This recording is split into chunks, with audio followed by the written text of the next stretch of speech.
I don't think they're ready for this semi. I don't think they're ready for this semi. But I think they're ready for Medi. Let's go! Woo! Deficious hit too. This is a very serious game, guys. Yeah, it's going to be super serious because Medi's on the case. Oh, Medi. Let's go. Misfits versus Fnatic. I really miss Quickshot One already. of the most anticipated semifinals, I feel, just because of the legacy between these two teams. Fnatic last year, they met Misfits in the semifinal, and it was Misfits who were able to usurp them. And then last split, it was Fnatic that finished with a dominant 3-0 over G2. High expectations coming into both these teams. Great stories, Vedius. I want to see what that top lane pick is that Youngbug was talking about for Whippo up there. I want to see what Reckless plays in the bottom lane, because the way we look at this, it's Misfits trying to win through Hansama and Mickey, and it's, of course, Fnatic trying to win through Caps. Now, will that first pick on ban phase reflected? Rakan ban against Mickey is not a surprise. He's an amazing engaged support. On the Misfit side, we will probably get a Kali bans from them every single game against Caps specifically, and Sejuani is the #1 pick for Broxah. Looking for that final ban for Misfits here, though. Maybe go towards something like the Braum, try and shut down that bottom lane from Fnatic. With Reckless in, you know that Fnatic have the ability to go for a scaling AD carry, but it is going to be the Pyke ban instead against Hylissang. Yeah, and we had some questions regarding Pyke specifically. It is, of course, a fantastic pick for Hylissang.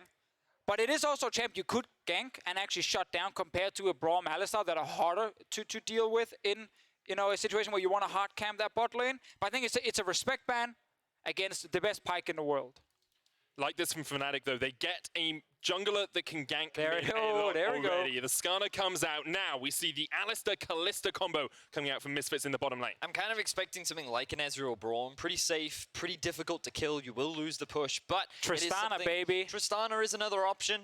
It gives you a couple more defensive tools in your kit, and you have a little bit extra wave clear during the laning phase. We'll see how things pan out for Fnatic. Locking in an early jungler. Misfits haven't yet locked that in, but there's the Braum that we were talking about. Yep, and I think Fnatic are not going to be too sad about the Pyke ban when they can just trade Braum for Alistar, because it gives them this support. They can actually play a bit more defensive in lane. Wonder if we get AD carry. In the past, Fnatic have actually saved AD carry pick for much later, and they never accepted AD carry bans. But if anyone has seen Reckless in solo queue, he's very high ranked right now. There are so many Tristana games. And when you have a meta where Alistar is getting played, Tristana makes a lot of sense as a good choice. You can actually jump out of the combo if you play it properly. And it is Reckless. Yeah, I think we trust Reckless to play that properly. We kind of expected the Tristana to show up. 80% win rate he's sitting at in solo queue with that at the moment. 80? Yeah, 80%. He's played around 30 games in the last couple of games. That's rookie numbers. 90% is where it's at. We can't all be your Zyra, but this is another big pick for Misfits. We saw how strong Alfari was on the Cho'Gath last week. He got 2 solo kills versus Senkux. Now they get it for him again early on in this draft phase. They can look to ban away some of the counter picks too, but it does give Fnatic options to start limiting the jungle pool, because when we think about some of the strong junglers in Gragas, Trundle, Olaf already being taken off the board, you can then just deny those and force Misfits onto some of these potentially weaker jungle options. Yeah, we have to remember we saw the Poppy from Maxlow after we had like 5 jungle bans and a jungle pick, and he actually did really well in that last game against G2 Esports. I like the Aurelia ban here. When I saw the Cho'Gath, it didn't scream to me that Misfits would start banning top laners, because that's most likely just tanks that we're going to get. True. But instead, you gotta limit what Caps can carry with in that mid lane. Yasuo is gonna be another choice for him. We have seen his Wukong. That was the champion that started the Misfits losing streak earlier on when they were 9-0. So you have to look at some of those key carry picks for Caps specifically, because Senkux most likely don't have a good answer. And you can see Fnatic know that Senkux only has 1 or 2 answers in his arsenal. They're going to get rid of the Malzahar that he played twice against G2 last week. Could signal a Rise pick, obviously, for Caps. Not that it's been a huge champ for him in the Summer Split, but Malzahar was kind of the answer Misfit showed against the Rise. And Rise is considered one of the best mid laners in the current meta, with Vel'Koz being banned away. Part of me says, ooh, could it be an Azir? But I'm not going to think that far ahead. I don't think Caps is the kind of player that wants to go that far into the late game. We do want to see him on these kind of playmakers. Ivan! Holy! Okay. So let's think back to when Ivan was prevalent in the meta. One of the things that Ivan often struggles with is counter jungling, because he can get pretty low in the jungle. He doesn't have the best clear speed because he very much relies on his passive. And if you can get into his face, then it becomes very difficult. But with a non-pushing bot lane, it gives them a couple of options. Was that the special top lane pick? We were promised. I guess they feel that Bwipo plays a stronger Ornn than Soaz does, or they have a little bit more faith in it, but it rounds the Fnatic comp out quite nicely because they have good engage, their siege is strong, their Baron is insanely quick. I feel like that this is a strong mid to late game comp from Fnatic. What do we get mid lane here? Aurelion Sol is a champion I'm hoping to see in this series, but it's just going to be super simple at first. After banning the Vel'Koz and the Malzahar, they were like, we can just blind pick Cassiopeia. There's not going to be anything that Senkos can use to shut down Caps, and it is a hard carry champ for him. Very, very all-around composition, strong frontline from Fnatic, 2 scaling carries with nice range, you know, good ability to just deal, sustain DPS is what I'm trying to look for here.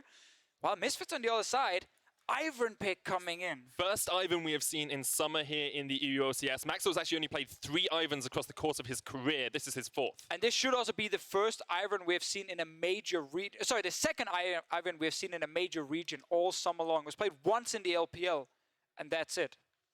Did it win, Deficio? It did win. Okay. 100% win rate. 100% win rate. Misfits taking game 1. But the thing is, again, for Misfits, it's very much about playing through their bot lane, whereas Fnatic, I don't feel like they need to snowball any lane. They scale quite nicely into the late game. They have pressure with the Cassio, but they need to mitigate this early game that Misfits is looking to try and utilize with their Kalista Alistar.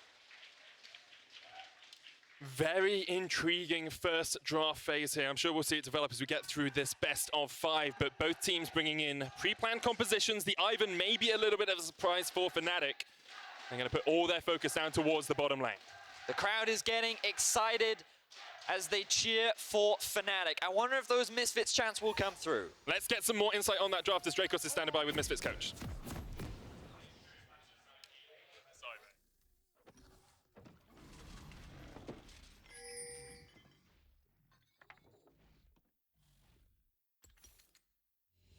Even the heaviest door can be opened.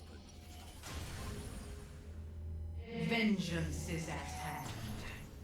Welcome. A good pick against what they have, and I want you guys. That's how you draft. I want you guys to tell me why is it a good pick against what Fnatic have. So what Fnatic had shown when they locked in the Ivern was the Skarner, the You are Tristana, safe and the with Braum. Braum. So there's a lot of pick potential, there's a lot of 30 single target seconds catch. until minions spawn. Ivern, of course, is able to shield that single target and protect one person. And you know they're gonna try and flash in for Senkux or an Hansama, and Maxwell's job is then to keep everyone alive. It's gonna be the supportive build as we've seen so many times, you know, with things like Redemption most likely coming in, and just its protection for a carry. Now, Deficio, last week we talked a lot about how Fnatic have a lot of creative level 1 strategies. So far, they were just sitting in this bot brush. It looks like they don't want to try and go for any invades, and everyone is just going to reset and go back to base. So no early game shenanigans from either side.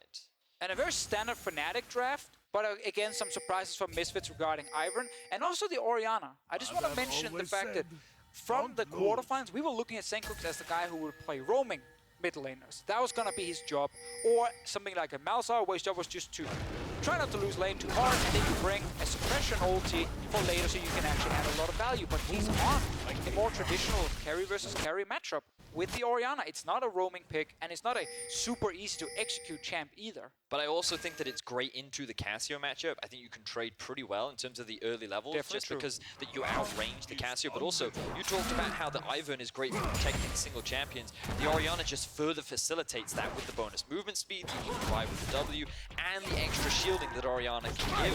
I think it was a good pick that can work out nicely for Misfits. I really like this from Max, though. He Smite. didn't take his blue buff early, smites the Scuttle Crab to secure it for himself, and it means that Broxah has no chance of getting to that Scuttle Crab. Cannot contest that if Ivern has a smite available. How quickly he can just destroy the Scuttler. Bot lane is of course going to be the focus on the side of Misfits with Kalista Alistar. They did the same thing against G2 in the very first game of the quarterfinal.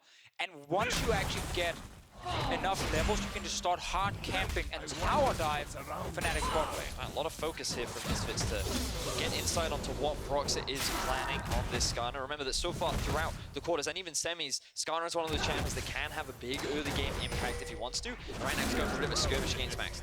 And Maxwell's in a pretty good position here, though. It looks like Caps has the push in the mid lane as well, so if he needed to join his jungler, he could.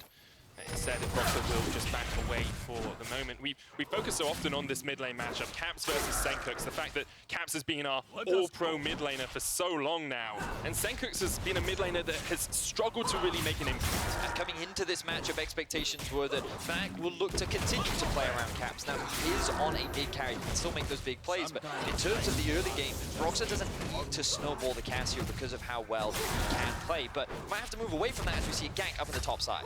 Here comes Maxlord. Whippo goes in with the charge, and now Alphari's in a very good spot. Shielded up, Whippo trying to turn this one around, but Maxlord looking for the route. Alphari running away, the flash forward. Oh, he survives for the moment. Maxlord's in the midst of all the minions. The Bellows, Breath, and Whippo gets the 2v1 in the top lane. Boxer's on his way as well. They might even look for the dive. Oh, can he get in there and at least stop a recall and then maybe flash him for the kill?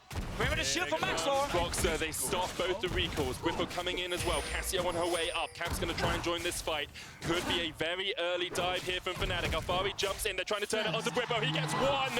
Assist goes across to Boxer as well. And now the dive is well and truly on. Cap's on his way. Boxer there to tank up the tower if needed. Maxlord trying to jump around through the bush. Does turn it around onto Boxer, but gets taken out by Caps. And it's 2 quick kills to Fnatic. This is why Fnatic wanted Whippo in the top lane. Perfect execution on the Ornn. Senkux now joins the fray. Caps gets the movement speed from the Noxious Blast. Actually just turns it around onto Senkux. Alphari looking for the knockup will land, but Misfits cannot follow up on the top lane. And that was such a close fight. In Misfits' mind, they can kill Whippo in the 2v1 gank initially, especially after he decides to charge forward. I thought, okay, now he's going to struggle, but Ivern barely deals any damage, so it's just 2 tanks. Kind of that Maxlord didn't even get almost anything down on Whippo. It was also all those extra minions of Whippo getting those clutch shields out at the last moment, and Brox's only job here is prevent the backs, wait for our carry Caps to make it up towards the top lane so we can give him some early kills, and Whippo does a good job, again, just buying time. Also really want to highlight how Whippo kept dancing just outside the tower range. He got rooted the first time just outside, and then the second time, same deal here, so he's not actually taking any extra damage. Rough start for Misfits. It was going to be all about getting the Kalista Alistar lane ahead once they get some levels, once they especially get level 6 on Kalista. Nothing needed to happen before that, but they tried top lane, and man, did it backfire. Didn't work out for them, but if you do want to have a look at the bottom lane of the map, you can check out all the action on our POV stream, twitch.tv/Riot Games 2, where Hylissang is playing a mighty Braum in this lane into the Kalista and the Alistar. Incredible difficult matchup for him. Normally we would see Hylissang roaming around the map a lot, but because he is playing Braum, he's probably going to be on the protect the Reckless duty, make sure that he can get to those 2-3 items on the Tristana and just focus on enabling his AD carry. Mechanically intensive recall there. Ward just disappeared top lane. Whippo's level 6, however. Alphari's not. Box is on his way to side. There's a good forward shot, but the root caller does not connect. Now Alphari's not in the best of shapes. Whippo's still alive. Boxer joins the fight, and Maxlord is not in a good spot at all. Somehow, Whippo is surviving through it all. Eventually goes down to Maxlord, but it's 2-for-1 in favor of Fnatic. 4 kills for Fnatic around the top lane. Both times, it's Maxlord looking for the first gank with this Ivern here. He's not putting all his emphasis on just trying to put down vision and not actually be too proactive. He's going to this lane, he's looking for another play, but they don't have level 6 here on Alphari, so they don't actually have the early damage to take him down, and then he misses the first ability, and now you're stuck here with Broxah. And you're just seeing the impact of this shield from the W of Ornn. It gives him so much more survivability, and what Whippo does end up dropping, the fact that Fnatic now have 4 kills in the top side of the map, and this Tristana is doing extremely well in terms of the farm on the bot side. Fnatic feeling very comfortable with how this early game is going.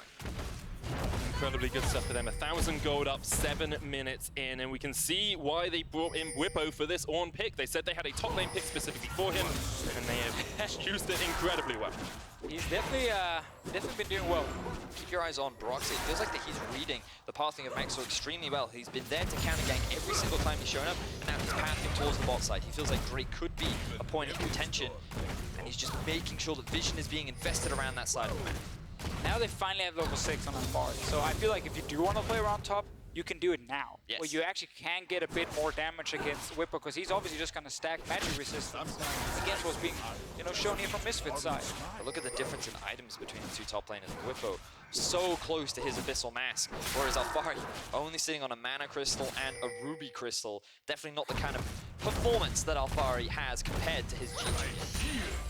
If you're on Misfit's side, you're probably wondering where it all went wrong in the early game. When we saw them in the first half of the split, they were so focused on getting their mid lane ahead, getting their bot lane ahead, getting that gold lead for the team at 15 minutes. You can see here, in their 9-0 run, they had 1,400 gold ahead on AD carry. They were 700 ahead in the mid lane as well. And then in quarterfinals, it kind of shifted a little bit. They played a slower early game, but they were still very focused on getting Hans Summer ahead. Yeah. And the reason we don't show top lane here, obviously, and both me and Betty were so excited to jump in and talk about it, is because Alfari was actually just like 100 goal up, despite getting a bunch of solo kills. It didn't really change a whole lot in the matchup.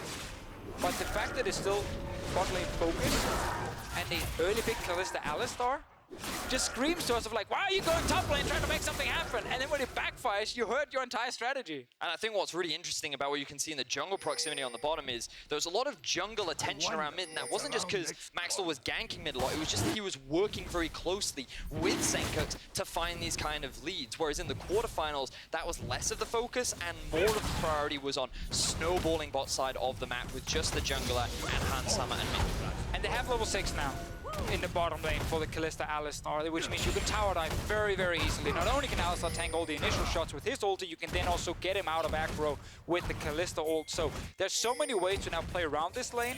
Problem is, again, you have fallen behind so far as a team, and you don't have a roaming mid. So it's actually just Maxwell showing up at first, and then you might lack damage against what Fnatic is sitting with here with the Braum and the Tristana. And that's one of the reasons I was hoping to get a roaming mid laner. So you send down multiple people. Right now it feels like the game will slow down a bit, and that only favors Fnatic. Now Misfits are pinging bot. They're gonna try, but again, remember, they don't have a lot of damage here. Not going to be able to do anything yet. They did secure the Infernal Drake down towards that bottom side, so that is sitting in their back pocket. Will scale up as the game does progress. Hylissang is running up towards mid. This kind of leads Reckless on islands. You can't even go near the tower, but they're looking for something. They're looking for Senkux. Seeing Roxer do these tower dives before Flash, Predator engage. Hylissang here as well. Oh, he missed Vision. Senkux survives. The shotgun brings it back, but a double pitch by Engage. Cap's not in the best of shapes at all. Misfits capitalize in the mid lane. So close to getting a kill for Fnatic, but Misfits end up getting the turnaround. Barely any HP on the side of Senkux, and this is exactly the kind of play Misfits needed to get back into the game. And man, we just talked about how Fnatic, they don't need to force anything. They can just keep scaling. They are not in a bad position, but they overforce in the mid lane. Senkux managed to stay alive while the bot lane is going down because Hylissang was mid. It was just a 2v1. So, gotta recognize how quickly the TP comes in from Alfari the moment he recognizes this is happening. Caps, he uses the grounding to prevent the flash, but then that ulti from Hylissang misses, so he doesn't get knocked up. That forces Caps to flash in, but the shockwave still lands, which buys enough time for Alfari to get in, and the silence was crucial against the Cassio, because without her use of abilities, she wasn't going to be able to secure that kill. Such a big moment here for Misfits. They even the goal after falling behind in the top lane by now getting a kill for Senkux and getting that bot lane turret uncontested. Let's see if they can actually use Hansama and make it to apply more pressure now that this lane is open. Now what we would commonly see from Misfits is actually moving their bot lane to the top side of the map, securing a Rift Herald, and then after taking top tower, they look to take the outer tower and mid. And if they had a slightly stronger early game, this would have been the game plan, but they're actually keeping the 2 versus 2, and they've moved Hansama down towards the bot side of the map. They have plenty of time. Normally when you do a full reset on bottom side, you can still go back to the lane, push it out once again, and then you can move. Reckless, of course, is in a tough spot on Tristana. You are still an AD carry who's going to rely on building crit. You are more focused on scaling with this champion. And Kalista on one item is just going to do a lot more. So now Hansama and Mickey, they have all the tools. Let's see what happens bot side though, because Whippo is TPing in. Lavo comes in behind them. Remember, Hansama has the Fate's call to pull out Mickey if needed. The call of the Forge God is stop Mickey now. The time is all. There's the Fate's call, just drags him out. And that's the safety that you get with a Kalista. Now that was the teleport invested from Whippo. Alfari couldn't match because he used his TP in mid, but Fnatic don't get anything off the back of it, only relieving a bit of pressure, allowing Reckless to get that push out. Now they have priority over mid. Oh, Caps is not in a good spot here. Mickey could have flashed in, didn't go for the full engage. Caps backed himself away. Meanwhile, top lane Alfari gets a bit of free time to push in a wave here. Fnatic really want to force plays in this game here, despite again their composition being great. If we go later, it's almost like they feel like they're on the clock, because they went mid lane with 3 people. Now they just TP'd bot lane against Kalista Alistar. Mickey didn't even have to ult. They could have just pulled him out instantly with Hansama. It could be that Fnatic, after getting a big lead up topside, want to try and utilize that lead, but you then think about where they brought Whippo, and they didn't bring him down mid to set up that dive. They haven't, aside from that TP bot, they haven't really been able to utilize the advantage that he generated for himself, and it has just been Fnatic trying to force a lot of plays that haven't turned into a lot so far in the first 15 minutes. It's true, and we have to highlight with Fnatic, like the way they've been winning games during most of Summer Split has been through very fast early to mid games. Like they've forced a lot of plays around the mid lane. Once Caps gets ahead, he will then go wherever he wants to, and he will fight whoever is right in front of him. So they like to play fast. Wasn't super necessary here, and when we had a lot of Reckless games in spring, they actually relied more on the late game. That style is still there for Fnatic. They don't have to completely abandon it and only focus on the early game. Now keep your eyes on the mini-map, because you can see the entire bottom side of Fnatic's jungle is lit up with Misfits wards. We have Maxlor moving in as well, and Reckless is by himself. Hylissang now shows up. Reckless just buffers the jump, will get himself to safety. That tower down to about a 3rd HP. Rico goes down towards the top side. Glacial Fisher used. Hansama and Maxlor are just here. Should be able to secure this tower. Hylissang and Reckless really can't do too much about this. But I love what they're doing, because by staying bot lane as well, you know the enemy 2v2 can't stop you, and you can then also move to mid with Mickey, and you're a massive threat against Caps if he's ever playing aggressive. So Misfits are keeping control on bottom side, which now gave them a tier 2, and of course Whippo with the Rift Herald can get something top. First tower does go down to Fnatic. He's going to flash in. There's the engage. Maxlor Brookcaller doesn't connect as Hylissang flashes away. Daisy came down as well, but that Rift Herald is going to get a big chunk on towards the top tower as well. Gotta highlight, was on a flash. We were a little bit quick there. Hex flashed it, so technically still correct. Oh, now Misfits roaming up mid. Mickey is there. We do have the ulti from Hansama too. They know that Whippo's up towards that top position as well as he secures the Spire. Alfari coming down looking for the flank, but unless Daisy can run a little bit faster, he's not going to be able to catch Caps in a sprint. You can also see Reckless now again just sticking to the bot lane, picking up as much farm as he can. Misfits moving a lot around the map, haven't even based after securing that bot tower. I do believe Hansama's sitting on a lot of gold, but he's crafting right in the middle of the river. Can't craft in front of Alfari. He's going to get knocked up here. Not a huge amount of damage with only Maxlor, Alfari, and Sekox in the wings. There's Infernal Drake starting as well. Call of the Forge got used, trying to catch up to Hansama. Down she comes out. Hansama flashes. Misfits really want to fight around this. Here we go. There's the shotgun. Only lands onto Caps. Dragon goes down to Fnatic. Caps is done though. And Mickey got a 3-man knock up in the back line as well. Here comes Hansama. Look at the Kalista. Just going to put spears in the back of the Forge God. And Whippo tries to turn it around, but you can't do much in this sort of situation. He's done for. Misfits still chasing here. A root caller might allow Hansama to jump all the way in. There's the knock-up. There's root caller Hansama trying to leap forward. 3 quick kills for Misfits in the river.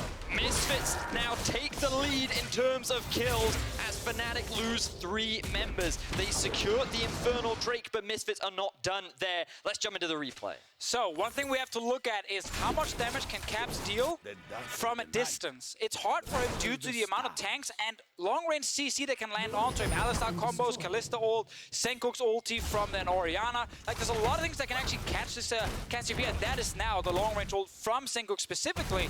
And then he's stuck in place. Caps goes down. There's no damage on the side of Fnatic because Reckless has no items at this point in the game, and they simply cannot win the fight after losing their mid laner. And this is just Fnatic saying that they feel stronger at this point in the game or with their composition than already, but oh, they found him. Maxlor gets caught out by Caps and rocks at the flash. Ultimate use there by the Skarner. This is everything we want from a game 1 between Fnatic and Misfits. We want to see Misfits be able to pull the trigger in the early game and find some openings to get kills. Bad start in the top lane, but then by punishing Fnatic for overextending, Misfits have found the way back in the game here. That last teamfight at the Dragon was huge in their favor. Fnatic quickly get something back. So we need to keep track of how the items are progressing, because these are going to be big defining points for both teams. Oh, another fight kicks off. Special Fisher used Mickey trying to turn it back around on the Hylissang, though. He puts up the Unbreakable. The wall between Fnatic and Misfits. Shockwave only hits on one. Hansama needs to get out of this because that Braum passive is going to do a huge amount of work. There's one. Senko splashes straight into the arms of the wall. Reckless is flashing forward. Reckless comes back for playoffs. He gets one. There's the second. Superb stuff from Fnatic. Huge team fight for Fnatic. They baited Misfits in, and now they flipped this game on its head once more. They've been forcing a lot of these fights, and Misfits have been the ones in with the advantage, but without Max Law there, Fnatic finally find it. I can't believe we've had 2 massive team fights already. We're not even at 20 minutes. First at the Drake and then here. A random fight started in the river. Once we get the replay, we can see exactly what happened, but Misfits, they felt confident. They knew, okay, we got some items on our Kalista, we can force another engage. Fnatic, they take it. Let's have a look at that replay. This is brought to you by Acer Predator. So let's see the whole setup again. It's after they've already lost Maxline, he's not alive. Yeah, I think they kick things off with Hylissang forcing the fight, and at this point it's a 4 versus 4, but all of the focus from Misfits goes on to Hylissang. Note how Reckless and Caps perfectly positioned to avoid all damage, and Hansama with no flash very quickly gets locked down. I think the moment Misfits realized, oh, we can't actually get to the 2 carries in the back, they had to start running away. It was only hitting that Braum, as you highlighted, Vedius. I almost called you Reckless there. That's a compliment. Take it. Reckless, he was the man who got a lot of kills. And when he plays Tristana, even though this game wasn't really about him in the early game, he tends to win. Yeah, tends to do pretty well. 8-1 on that in spring of this year. It was like Tristana and Kennen were the 2 champions that you just can't let Reckless ever get them. And this is exactly why. Can't let Broxy get that Skana.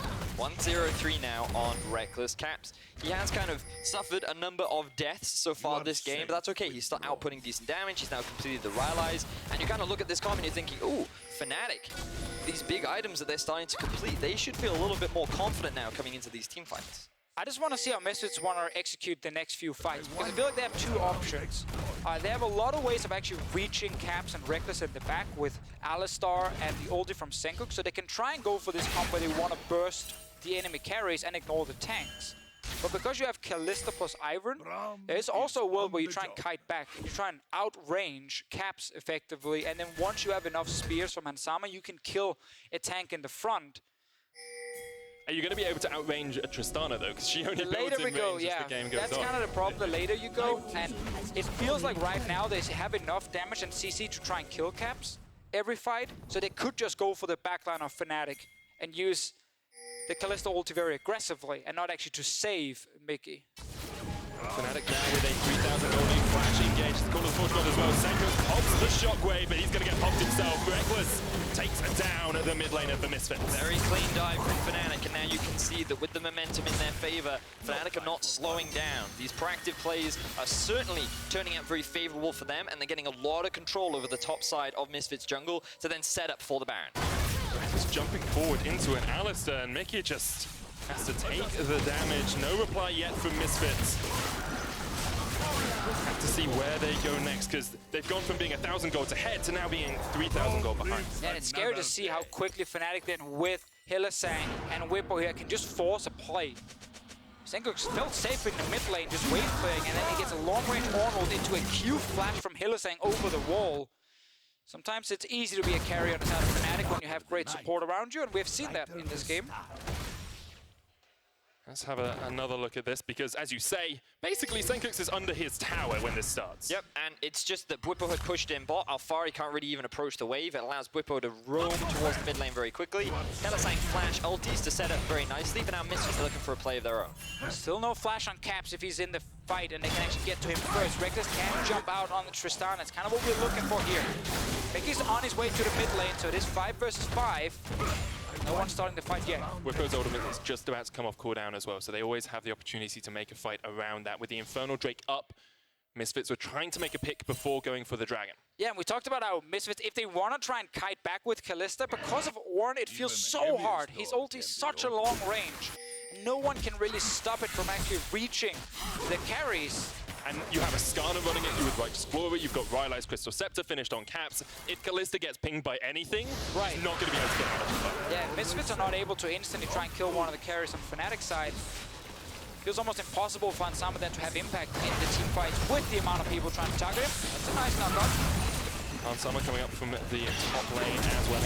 Mickey, but Reckless gets away. The shockwave does land, but the root column misses. And here comes the turn from Fnatic. Misfits trying to find a single fight, but they are surviving for the moment. Whipper goes in, Caps and Hylissang still on the back line. Reckless there as well. Mickey trying to do what he can. Whipper's down. 1-0 exchange in favor of Misfits at the moment. Fate's call up for Hansama if they want to keep going, but they decide against it for the moment. Very close fight between the two teams, but Whippo makes a crucial mistake. Diving underneath the tower as the rest of Fnatic are disengaging means that Misfits find themselves another kill, but they're not able to regain any pressure off the back of that. There's a big wave pushing down towards the bot side of the map. Hansama will catch that wave up top, but Fnatic maintain control over the jungle. I really like the team fights in this series already. It's only game one, but we've had so many different ones. This was near the Misfits turret, obviously, and this time around, actually, while it was Misfits who started with Mickey and that great, supposed to be a great combo, and it ended up missing. Actually, it looked like it was a bad fight. Whippo over here didn't realize there was a turret. Went a little bit too deep, but I want to come back to that. Didn't realize there was a turret? Nah, I didn't realize. I want to come back to that because after we watch this replay, we'll have a talk about how these teams are going to win the game. Yeah, this is actually such a sick setup. If you hit it, Yeah. it looks fantastic, but he missed it. And now, I thought, okay, Senku's going to die. This fight is lost for Misfits, but because he stays alive and then Whippo jumps in under the turret, gets rooted by Max Lore, and he gets feasted. While Mickey's just buying time, Misfits still win the fight. Reckless will be able to take tower down, though, as Misfits went towards the top lane to answer that push. Fnatic still looking good, though. Hold a 3,500 gold lead in their favor. Good vision control around the Baron means that that's still a big win condition for them. And remember, in the draft, we talked about how fast their Baron-taking team is, with a Tristana currently at 2.5 items, the Cassio at 2.5 as well. This Fnatic will just melt through Baron if they decide to start it off. Misfits on their side, if they manage to actually get to the Baron, we'll probably say we're even faster. And they have the massive secure as well, because you've got Ballista Spears into it and you've got Cho'Gath Feast, so you can burst that down from a few thousand HP. Right, you can steal a Baron against Fnatic. It should be impossible to steal a Baron against Misfits with their composition, but they obviously got to get there first. And it feels like in this kind of game, you must win a team fight. You can't, as Misfits, just easily get vision around it, because Fnatic with the Ornn can always force on you. So let's have a look at how those team fights are going to go. You've got 2 items finished on Reckless, Rapid Fire Cannon and the Storm Razor, Ginsu's Rage Blade and Blade of the Ruin King, alongside a QSS for Hansama to try and keep himself safe from some of that engage from Fnatic. You also have to think about the fact that Max Lore has the Ardent Sensor and the Redemption just to help buff up Hansama in these fights. And I feel like Hansama is going to be crucial because Alfari, he has struggles for this game. Whippo! Once again, out of position, but Fnatic are going to try and collapse. There's Temple coming in from Alfari as well. Caps here, Rocks are going forward. Hansama down to half HP, and now Mickey's not in the best of spots. Call of the Force God. This is a perfect funnel for Fnatic. Only gets the 1 knocker. Protection used as well. Caps on the flank. Face calling from Mickey. They're trying to take out the carry before they can. The Petrified Gates comes out, and Caps is still alive in the midst of it all. The shotgun only hits onto Reckless. Fnatic find the perfect fight in the Misfits jungle, and they rout through Misfits. The moment Caps got knocked into the team with the stopwatch ready, it was a bait, it was a trap, it was not what Misfits wanted. They didn't have the damage to instantly kill it. We have to remember they've been forced to build defensive items. They have an Iron Jungle who can't deal any damage on his side, so getting Caps in the middle of their team was not what they wanted to do. Misfits fall apart as Fnatic find themselves a clean ace and a Baron. This all starts off with Whippo. He's just moving into the enemy jungle. He thinks he's fine, walks into 4 members, and at this point you think, oh no, he could be in danger, but he's the tank. He's the frontline. Broxah then comes in with a crit from Reckless. Hansama is now out of the fight. He can't get involved. The call of the Forge God straight into that funnel allows Caps to get this flank off, and Deficio, as we were talking about, knocking this guy into all your members just brings him closer to Hansama, allows Reckless to flash in, or jump in rather. He can't dodge the shockwave, but it doesn't matter because Fnatic have already won the fight. And this is why much earlier in the game we were talking about how Fnatic didn't need to force in the early game, because their late game team fight with the tanks and then 2 scaling carries is just superior. Misfits simply don't have the damage right now to actually beat these guys, because they gotta get through a massive front line and they then gotta kill Caps. Comes the round once again onto that backline. Mickey trying to do what he can just to keep the rest of Misfits alive, but they can jump towards Alfari. Reckless with a long range crit. Whippo with the knock-up. Alfari not in a good spot at all. The Cho'Gath's done for, and maybe so are Misfits hosts. Reckless! Holy moly, that's a lot of damage! That's why you bring Reckless back into the team. Gonna go for these inhibitors, and Fnatic might be looking for the win. Fnatic have their eyes set on game one. Things looked a little crazy at the beginning of the game, but one big team fight swung the favor in Fnatic's favor, and they're gonna get the win. Fnatic strike first. They're gonna team fight their way to victory and take a 1-0 lead over Misfits. So, big surprise in the draft was the Iron from Misfits. I give it a 0 out of 10. It did absolutely nothing. It went top lane, that backfired completely. It then couldn't actually protect its carries because it's just a single poor Ivern. And Misfits draft was really built a lot around the Kalista Alistar as the big focus, and if they could snowball that lane, they could use them to just keep forcing plays, and then of course you could keep Kalista alive.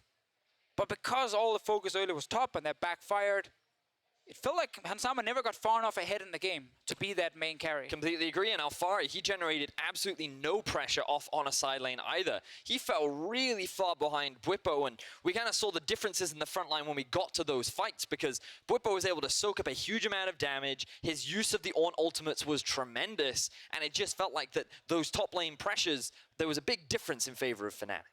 It definitely was. Great stuff from Fnatic. You saw so many team fights from them, maybe a little bit over-eager in the early mid-game. Didn't need to force as much as they did. I mean, it got called out, and it should be called out because they didn't have to overforce, and they gave Misfits a chance to get back in the game after everything kind of went wrong in the top lane.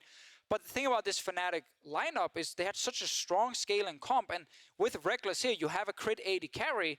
So you have Caps and Reckless who can both carry in a late game fight, plus 3 supports around them. Perfect setup for scaling. And don't even need to use their substitutes yet. The winner tonight will face off against Schalke in the final in Madrid, but there's even more League of Legends happening in Spain as Mad Lions and Vodafone Giants face off in the LVP finals tomorrow. Whoever wins will get a spot at the EU Masters in Katowice, Poland. It's going to be good. It's going to be good, and I'm going to be there. And for more on Fnatic's win, let's head over to the analyst desk.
Well, welcome back to the EU LCS Summer Playoffs. Fnatic are up 1-0 in tonight's series as they look to secure their spot in the final. And guys, what a 1-0 it was. Team fights left, team fights right, and in the end, Fnatic won.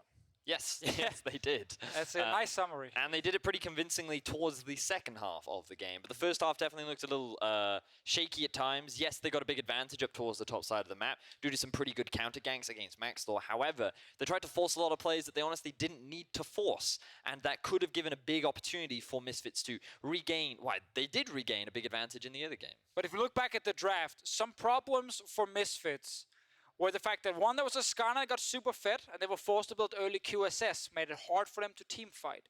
And the second thing, it was hard for them to camp a bot lane because this Tristana was sitting there. I want to see what they change. I don't think banning Pyke like they did in Game 1 is necessary. I would remove that personally, and instead ban either a Skarner or a Tristana. Same bans from Fnatic and from Misfits up to now. As you say, Pyke was the third ban for Misfits in this first phase. Instead, going to be the Skarner that they struggled with so much. You know, I think they're going to first pick the Pyke, mate. I mean, if they do that, Fnatic will not win the draft. That's just pure comfort for Hylissang. Sure, that's great, but that's not what you need. They're being sensible. I like this because Fnatic knows that the way for Misfits to win is that they can kill the Fnatic bot lane. Yes. And it's much easier to kill the Pyke than it is to kill the Braum here. Kalista Alistar is still a fine choice. Give me a different jungler. I don't want Ivern again. I want more early game aggression, something you can really do something with early in terms of ganking. And then I need a roaming mid from Senkux. I would say Gragas, however, I do feel that Braum can be a really effective pick thanks to his shield and mitigating a lot of the Gragas ulti plays that Maxlor did have a fantastic job of making last week in the quarterfinal, but Fnatic could look to prioritize it themselves. Things like the Trundle are still available, but it looks like the draft is going to be very similar as Fnatic right now hovering over there. A number of options for Bwipo. And looking at it from the outside, you say you've got Braum Tristana in the bottom lane for Fnatic. That worked so well for them in the last game. Yep. Kalista Alistar did not have the effect they would have wanted it to. So we are really looking towards where Maxlor goes with that jungler. You need something strong. And Fnatic here looking for their final pick in this first phase. Sion, a very strong pick to go for early on. Small history lesson based on some of the hovers from Caps. The Wukong he used against Misfits. And the Kayn he actually played mid lane also against Misfits in the past. The one time we got to see the Shadow Assassin Kayn and he destroyed Hansama with it. So taunting the team, but Sion of course being locked in here. We have to look towards Whippo with that. So you can still go for your top lane choice here if you are Alphari. It was the Cho'Gath in the last game. And they're just going to keep it standard. Okay, Maokai instead, still tank. Yeah, they a little bit more engage. Doesn't win lane, but I guess against a Sion who's typically considered pretty good into most tanks. You just triggered Vizichachi at home. It's like, oh, you win lane on Maokai. Especially against champions like, nah, the greatest matchup. But we'll see how Alphari does. He didn't have the best game one. A lot of that was down to the early playmaking that didn't quite go in Misfits' favor. This time around, we do still have junglers left up and available. Cassio going to be taken off the board. And last time, I do believe that it was the LeBlanc that was banned and Aurelia, yes. So perhaps Misfits would look to prioritize Aurelia themselves. It was something that Senkux played in the first half of the split a lot. Yeah, it's true, but for me, if you want a hardcore snow bot lane against Tristana Braum, you tend to need more than just your jungler down there. I agree. And then again, I'm not looking at things that just stays mid from Senkux. So Aurelion Sol, Twisted Fate, two real possibilities. Galio, like almost Talia maybe, but that will probably be unlikely against Caps. You can't blind pick it, and you're going to get completely destroyed in the mid lane. So, I mean, LeBlanc, funnily enough, is another one. And if you think back to a year ago and this was the Power of Evil Misfits, then you could have considered that. Oh, the Bandit but TF. with the Rise ban coming out now for Misfits, I wonder if Senkux feels confident to play that kind of roaming style mid in LeBlanc. But it's not something that we would typically see from the Misfits mid lane. In terms of junglers, things like Trundle is still available. Oh, okay, so mid lane Lulu. Okay. Mid lane Lulu. Interesting. It's supportive. It puts a lot of eggs in the Kalista basket here because I'm not seeing much damage on the rest of that composition at all. If he can push and leave, it can still go bot lane and make something happen. It's not a pure roaming pick, but yeah, it is once again, hello Kalista, please carry. And in order for Kalista to properly deal with these big front lines, she needs to get ahead. Otherwise, this is going to be double damage dealer on the side of Fnatic, doing it better and faster than what Hansama can do. But there's a lot of protection. It's a massive front line. It does tell me we probably get a damage dealer in the jungle from Maxlor. What are you thinking of for that damage dealer in the jungle? Because I heard you tail off at the end there, Deficio. I want to know where we think Misfits are going to go. I mean, we had Graves yesterday. Kindred has been another choice we have seen still in terms of if you want like damage from the jungle coming in. Gragas, however, is already there to try and use his ulti against Caps it. and Corki. Okay. Something we haven't seen him play for a while. You talked about roaming mid lane champions. Once he gets the package, Corki can be pretty effective at utilizing pressure onto either side. But again, kind of standard draft from Fnatic. They have scaling on their side, good mid to late game spike, and I feel like that they can go much more towards those team fights as well. All right, so it's Kindred or Graves really from the two that we mentioned here in terms of, you know, being able to deal damage from the jungle. When you have Lulu mid with a Kalista, you needed something here. But the thing is for Fnatic, if nothing happens in this game for 25 minutes, they just go, yeah, free win, we got it. Like, this is perfect. Corki scaling is nuts. And when we had supportive mid laners in the past, Corki was one of the picks people liked against it because you don't punish it hard enough. Yeah, you just free farm.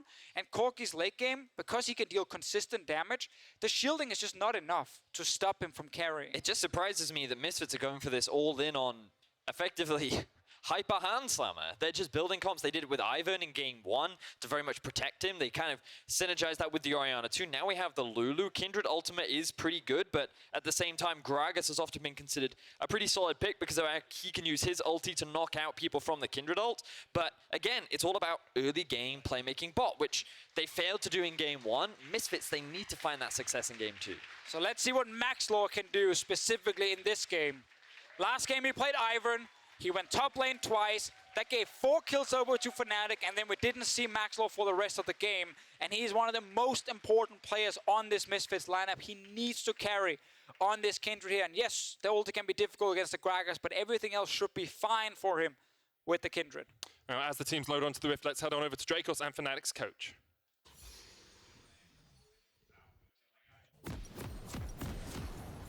Now, what can we learn from fighting?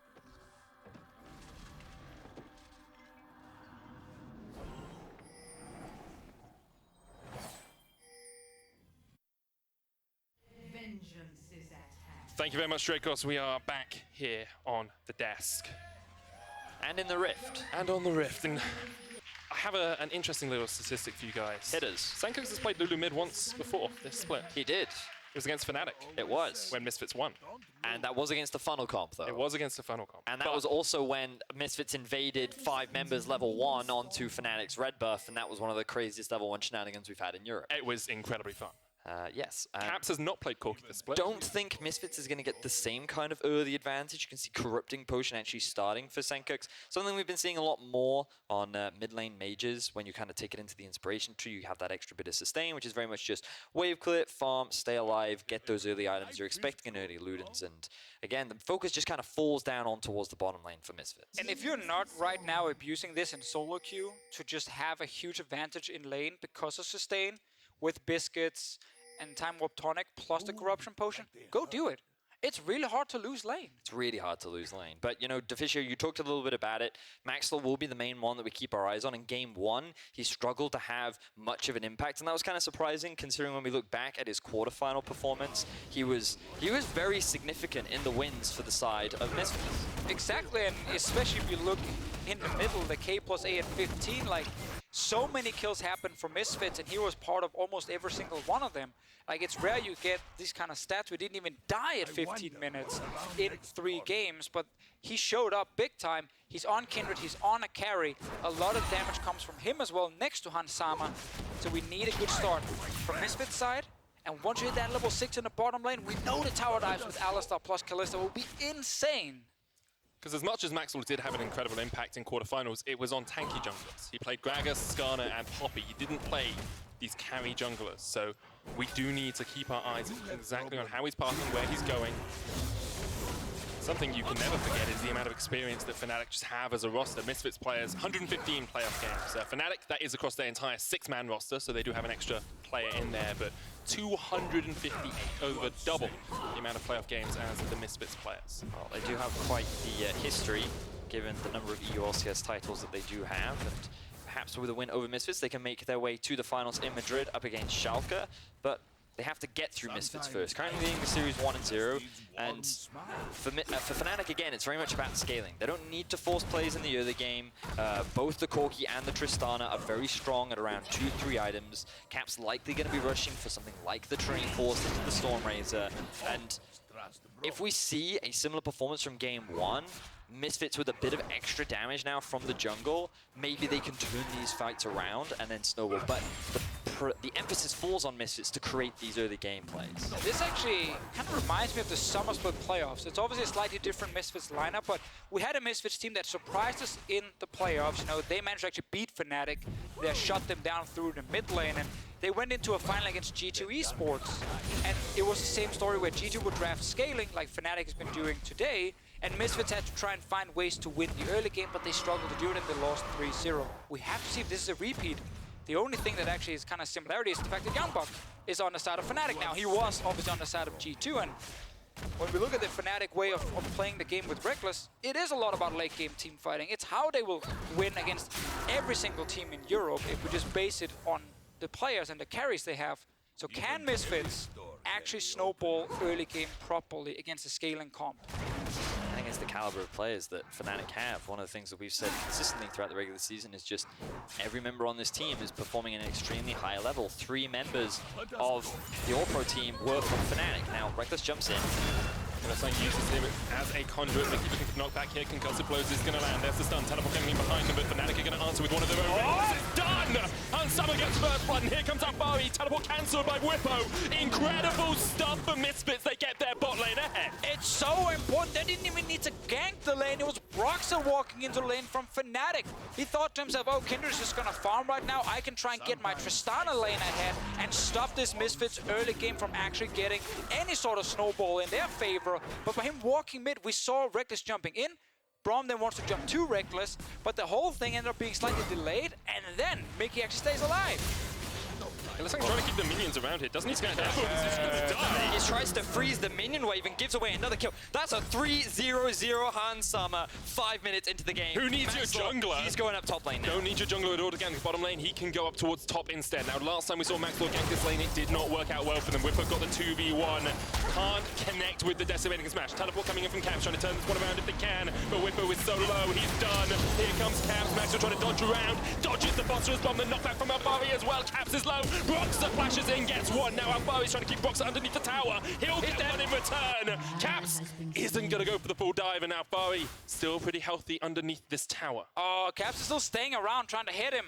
Mickey around the mid lane with Senko's. Senko's very low on mana here. Mickey just needs to be the bouncer for his mid laner because Hylissang is coming in. The knock up onto Mickey. Senko has the wild growth flashed in the wrong direction, and now Reckless has been turned around on Idiot. The shield is not enough. Fnatic are falling apart, and Misfits are picking up the pieces. This is the kind of early game lead that Misfits wanted in game 1. 6-1 is the kill score right now for Misfits. That's a 2,500 gold lead 6 minutes into the game, and the action's not over yet. Knock up onto Whippo. Here comes Max. Whippo has to flash away. Hylissang puts up the unbreakable. They're going to try and turn it back around. Decimating smash. Use Mickey. Will be stunned up, but you just don't have the damage to get through. And Alistar at this point, Top lane. there, Alfari trying to do what he can in the 2v1. Eventually, he will fall here. Caps just needs one last auto. Broxah will take it instead. We're 6 minutes into the game. We have 8 kills already and a massive goal lead for Misfits. Hylissang will find Max Lord. Hylissang, don't do it, Hylissang. Oh! Fnatic win the game, it's done. That's how you carry a support. That's the style points right there for Fnatic. A bit of redemption as they are still at a 2,000 gold deficit. Yeah, bot lane turret also took a ton of damage while we had all the fights mid and top lane because Han Summer stayed while Reckless went on that little weird adventure to mid. Also, remember, we haven't had a replay yet. Good luck, observers, figuring out where to start in all that action, because it all kind of happened at once. And I feel like we have to go back to that bot lane play, where Reckless jumped in. He felt that with Broxah, they could get a pretty easy kill, but really fast teleport from Alfari quickly turns it into a 3 versus 3, and all the attention went on to killing Mickey, but they could not kill him fast enough. And while Han Summer was freely dishing out the damage, that enabled him to get that kill onto Reckless, which kind of started the snowball. And we were kind of talking about, okay, maybe you wait for level 6 on your Alistar and your Kalista before you start going for the big plays near the bottom lane, but they didn't have to, because because they got that huge advantage. Now Hansama is there with 6. It feels like any sort of setup they want to make around this lane should go heavily in their favor. We're just waiting for them to actually pull the trigger. There's TP on Whippo very soon, however, to try and answer if Misfits are going hard in the bottom lane.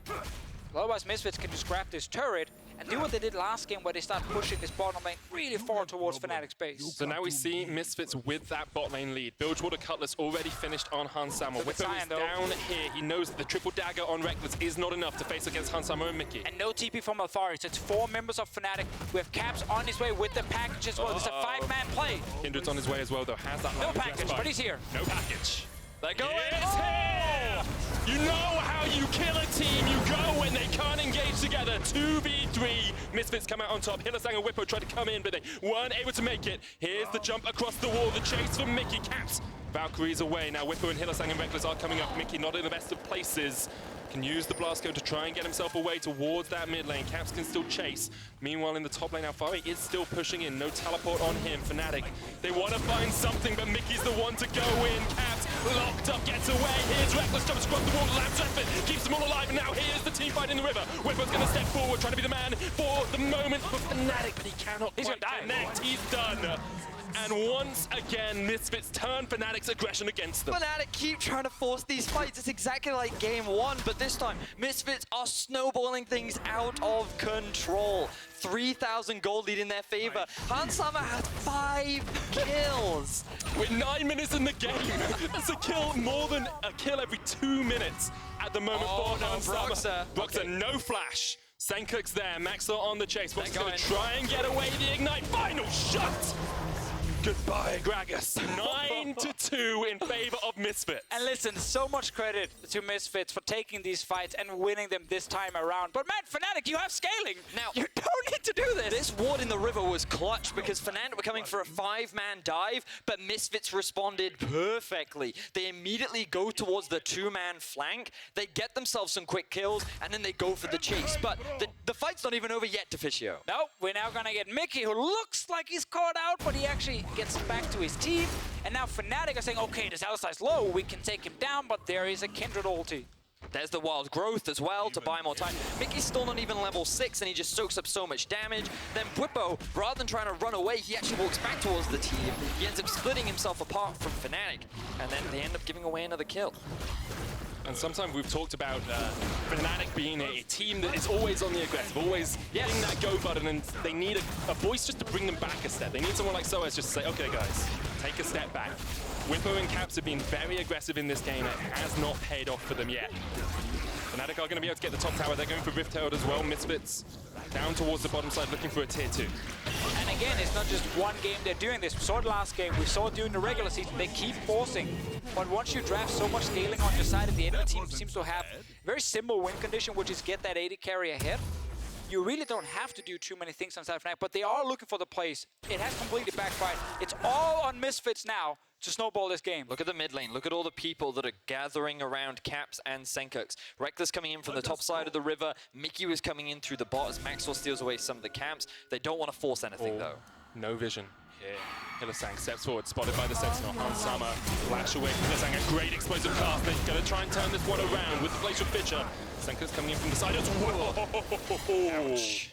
That hurt. Yeah, that tasted pretty purple. Hey, we got Reckless Split pushing top lane right now. Bot lane, he's out, but this turret, it's probably gonna drop if Misfits stays. Alphari, he's going for the 1v1. Yeah, Reckless has jumped already with that explosive jump. Alphari, 1v1ing those minions.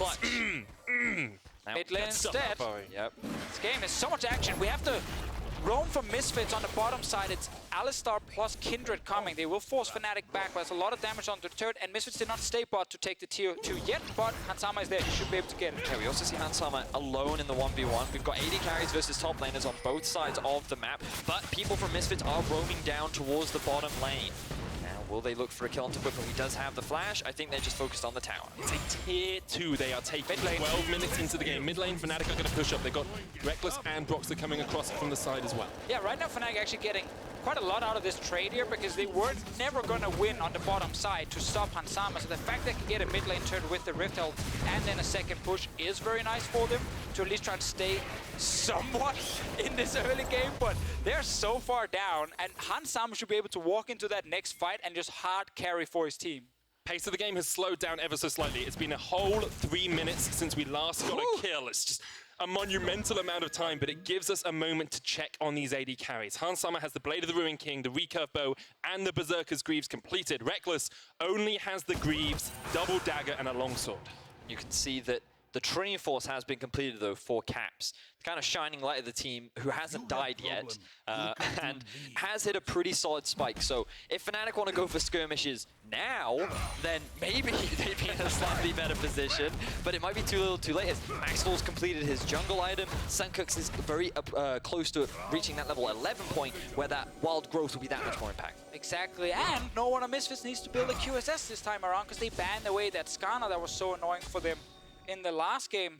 The Gragas from Brox's side here wasn't so much the champion, just more the plays from Fnatic that ended up completely backfiring. They will, once again, though, be able to trade and get a turret on the bottom side, but they are a bit behind in the play. You see Hans Sama is already at the tier 2. Yeah, Hans Sama just solo pushing towards that tier 2. We'll get a chunk of damage on that.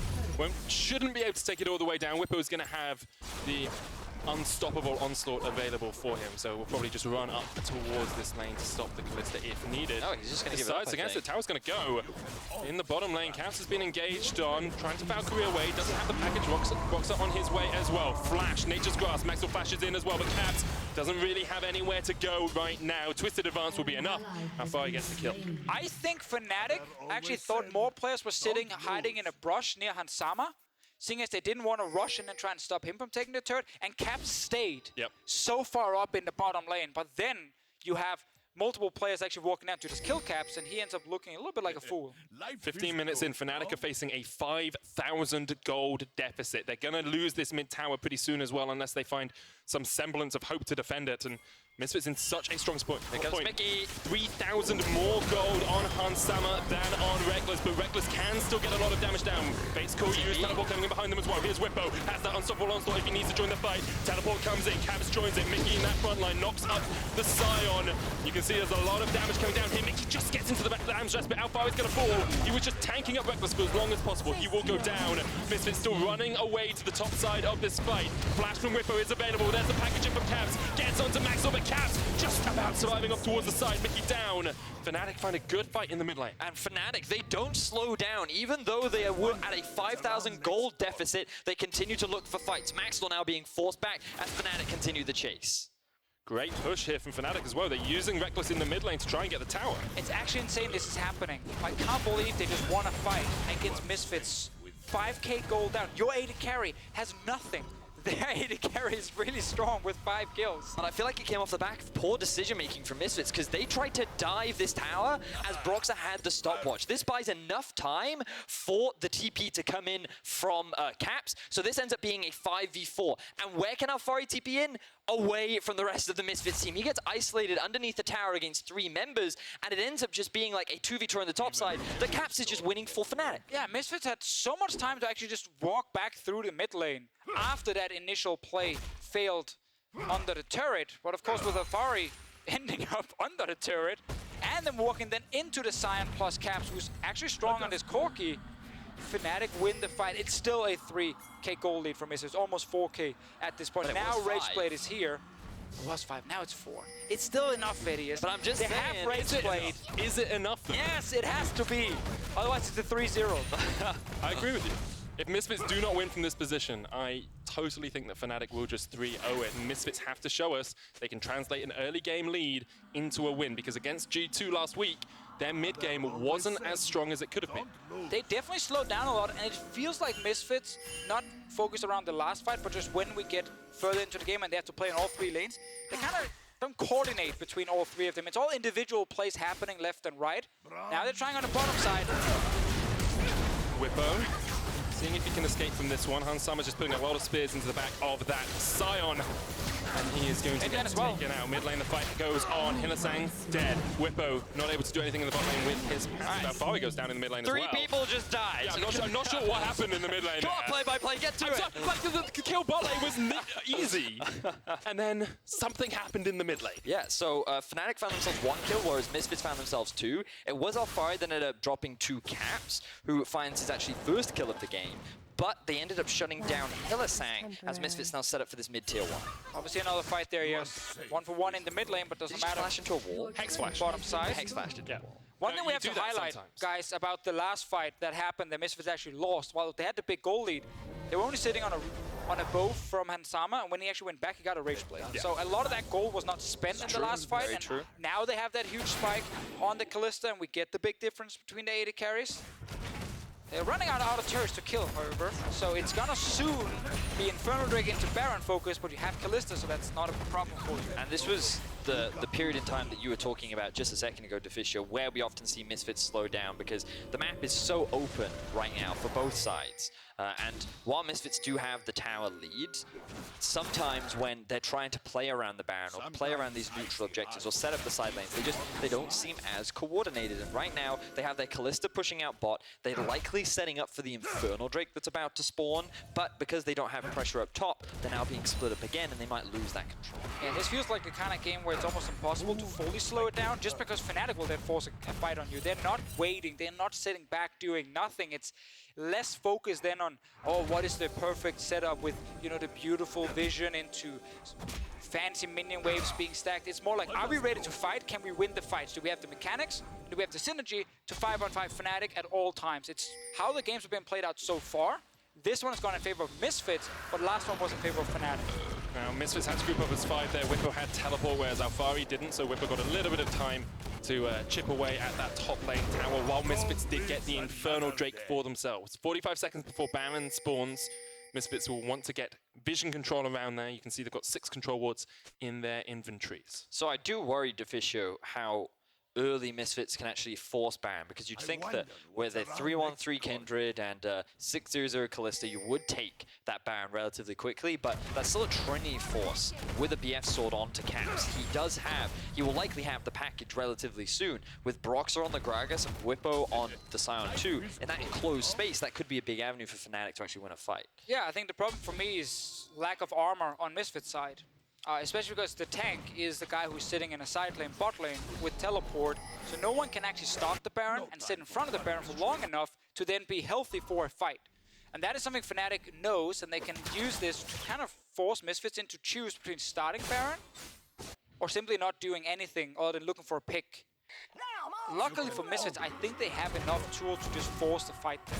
You don't actually have to start Baron, you get the vision in Baron area, and when Fnatic tries to check, you throw an Alistar in there, or you flash engage as Mickey, and you just take the fight. And it's less about starting Baron then and forcing around, you know, can we kill it? More about saying, hey, they have to check at some point because they don't have vision. Yeah. And when they do, we fight. Get the mid lane priority by pushing up this wave. Broxer and Caps trying to step forward if they can, but they can't get too far forward. Yeah, because if we turn on the Fnatic vision, you will notice that they don't actually see anything in the river. And someone needs to check. So that's now your blue trinket gone. It's on cooldown. Once it gets killed, no one knows. And someone is gonna poke the head in. Typically, it's the support. He's the one you sacrifice. Like, you go in there, and then you flame him when he face checks. Well, Fnatic are gonna do what they can. And actually going as a team. Lee, this is risky. isn't solo queue Deficio. They're hiding in here.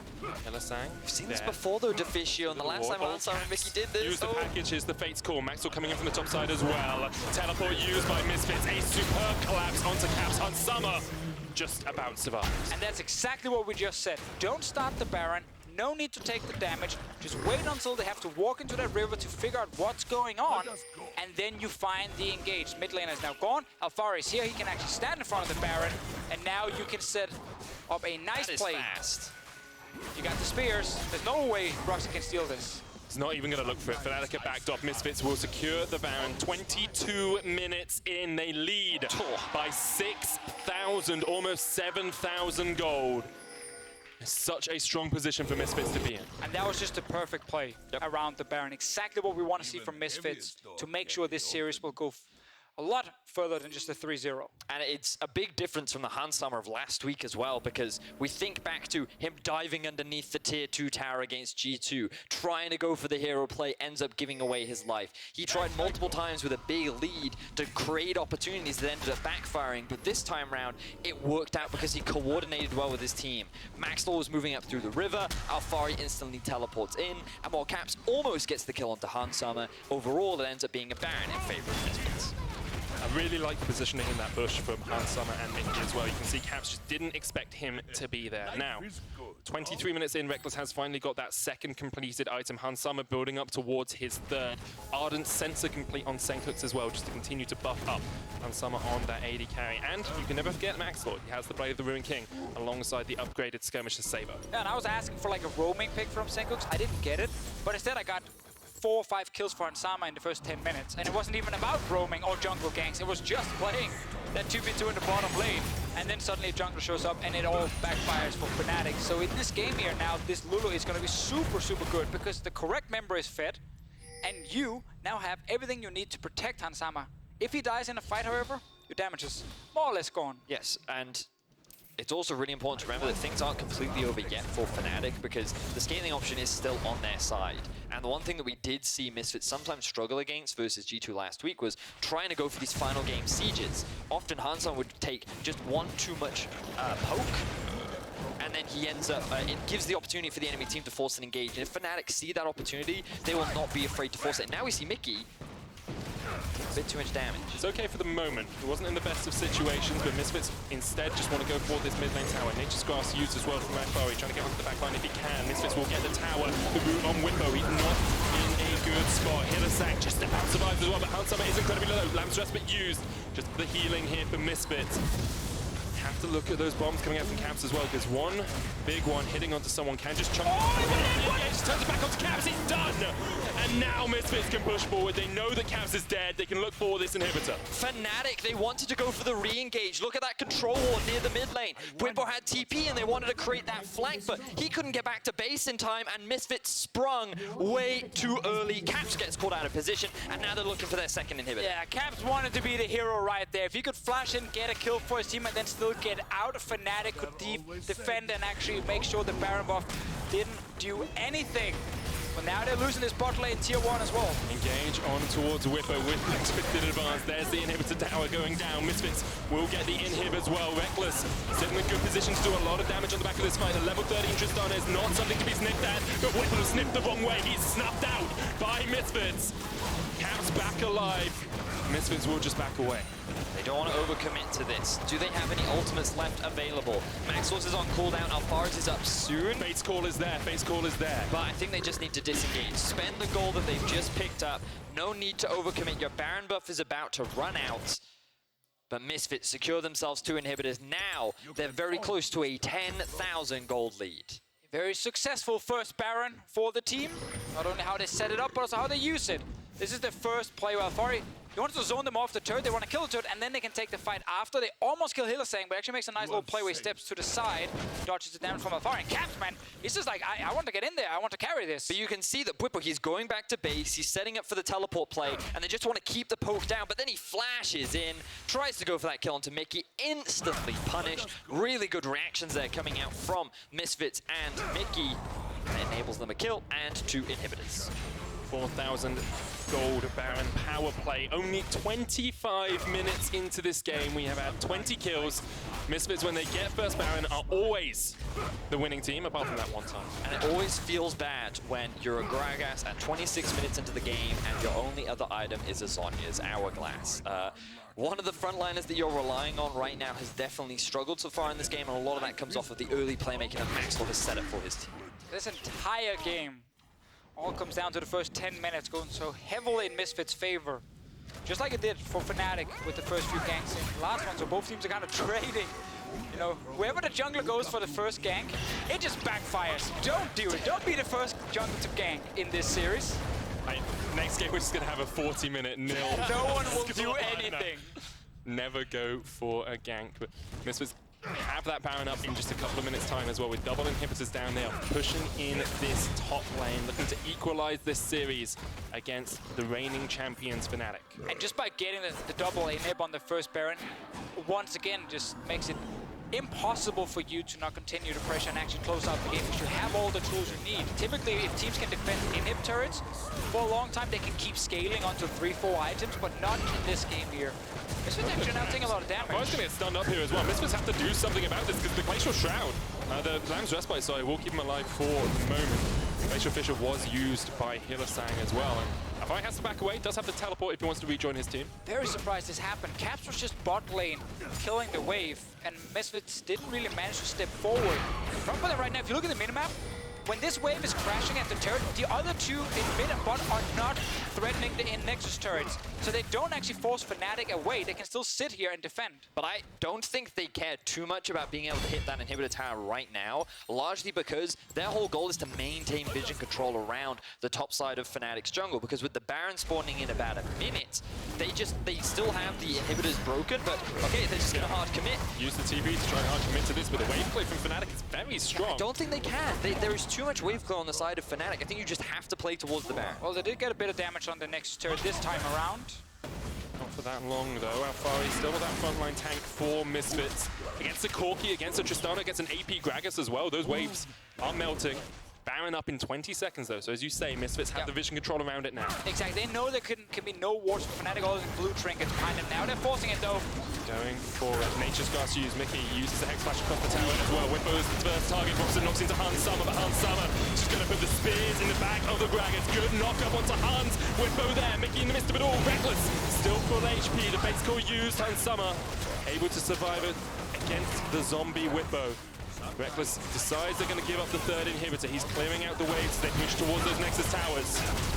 Will they have to get Hylissang? Alfari jumps in. Hylissang down now. Alfari turns it back around. Mickey is still alive in the midst of it all. Hans Summer goes legendary. The first Nexus tower goes down. And Misfits have put all of their eggs in the Hans Summer basket. They put their faith in Callisto, and that faith paid off. It's 1-1. Misfits come back with an answer in game 2, and that answer is get a bunch of kills in the first 5 minutes of the game. 6-1 was the scoreline at 5 minutes, and that is ideally how you'd want to start if you are an early game focused team like Misfits. Yeah, the Fnatic coaching staff, they have to tell their players, guys, we're drafting you fantastic late game team fights. Double scaling carries for Caps and Reckless, the best carry setup we have in Europe. You don't need to overforce. But this whole thing, the gank for Broxton made sense in the early game, if people remember it, because Kindred was just farming. He's like, we know they need to snowball on the bottom side. Early gank, try and get Reckless ahead, Misfits run out of options. But when that backfires, when they didn't get Mickey down in time, and they had to only focus the support, plus the TP from Alfari, the first 2 kills for Ansama were huge, and then the game just exploded and everyone just kept fighting. But this is the second time now we've seen that from Fnatic. And when you speak to teams about their experiences playing against Fnatic in scrims, these guys are very aggressive and they're very proactive. And a lot of these games are decided very early on. And if they want to continue playing this scaling style, they either need to rein it back or shift their draft priorities. The question is, do they shift their draft priorities? Do they bring in a sub to rein it all back? We'll have to find out. But to get more insight on that game, we're going to head over to our analysts.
Well, welcome back to the European LCS Semifinals, where Fnatic are changing things up after a loss in Game 2.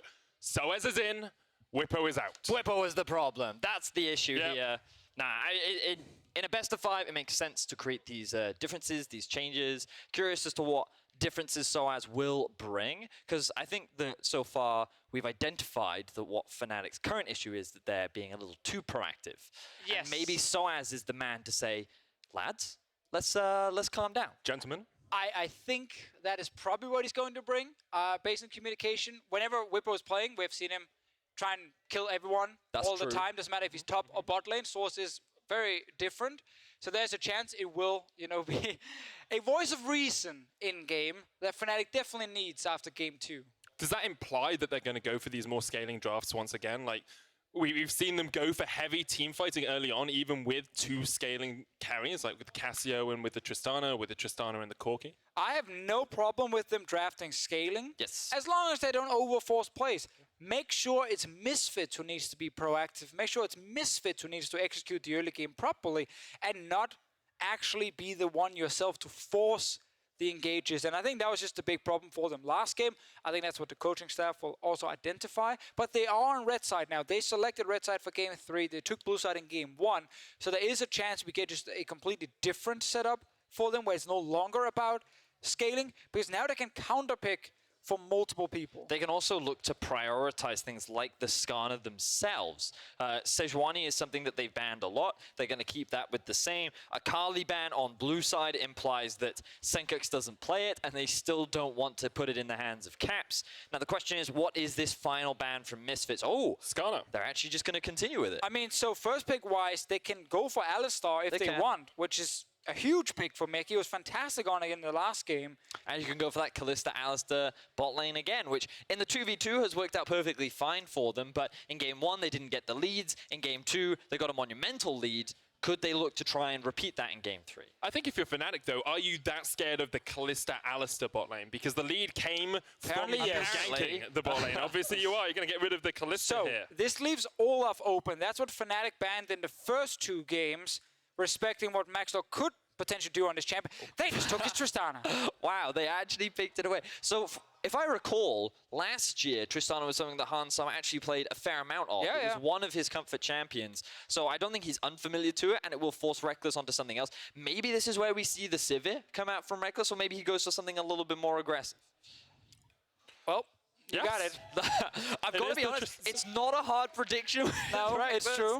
But they're going to pad that up with the Braum as well. Very defensive, safe bot lane for the side of Fnatic. And there's the Olaf then for Misfits, and the Alistar should come in as well. No need to first pick the Alistar because Kalista was now banned away, but Misfits, they get a very aggressive early setup with Alistar Olaf. We would expect the Trundle now to come out from Fnatic. It was something that Xerxes brought out a while back as an answer to the Olaf, I believe earlier this year, and it's something that Brox is more than happy to pick up for himself, and if he doesn't pick it up now, it just gives Misfits the option to ban it away. And remember now also with this Sivir pick, it's Perfect so prediction. focused still on scaling. Yes. Like, it's actually insane that in a summer split where the bot lane meta changed so often and had so many weird things with mages and bruisers and now back to 80 carries, that Reckless has still managed to maintain the same champ pool of Tristana, Sivir, and In the Israel last game, earlier. we saw him split pushing on the Tristana as well.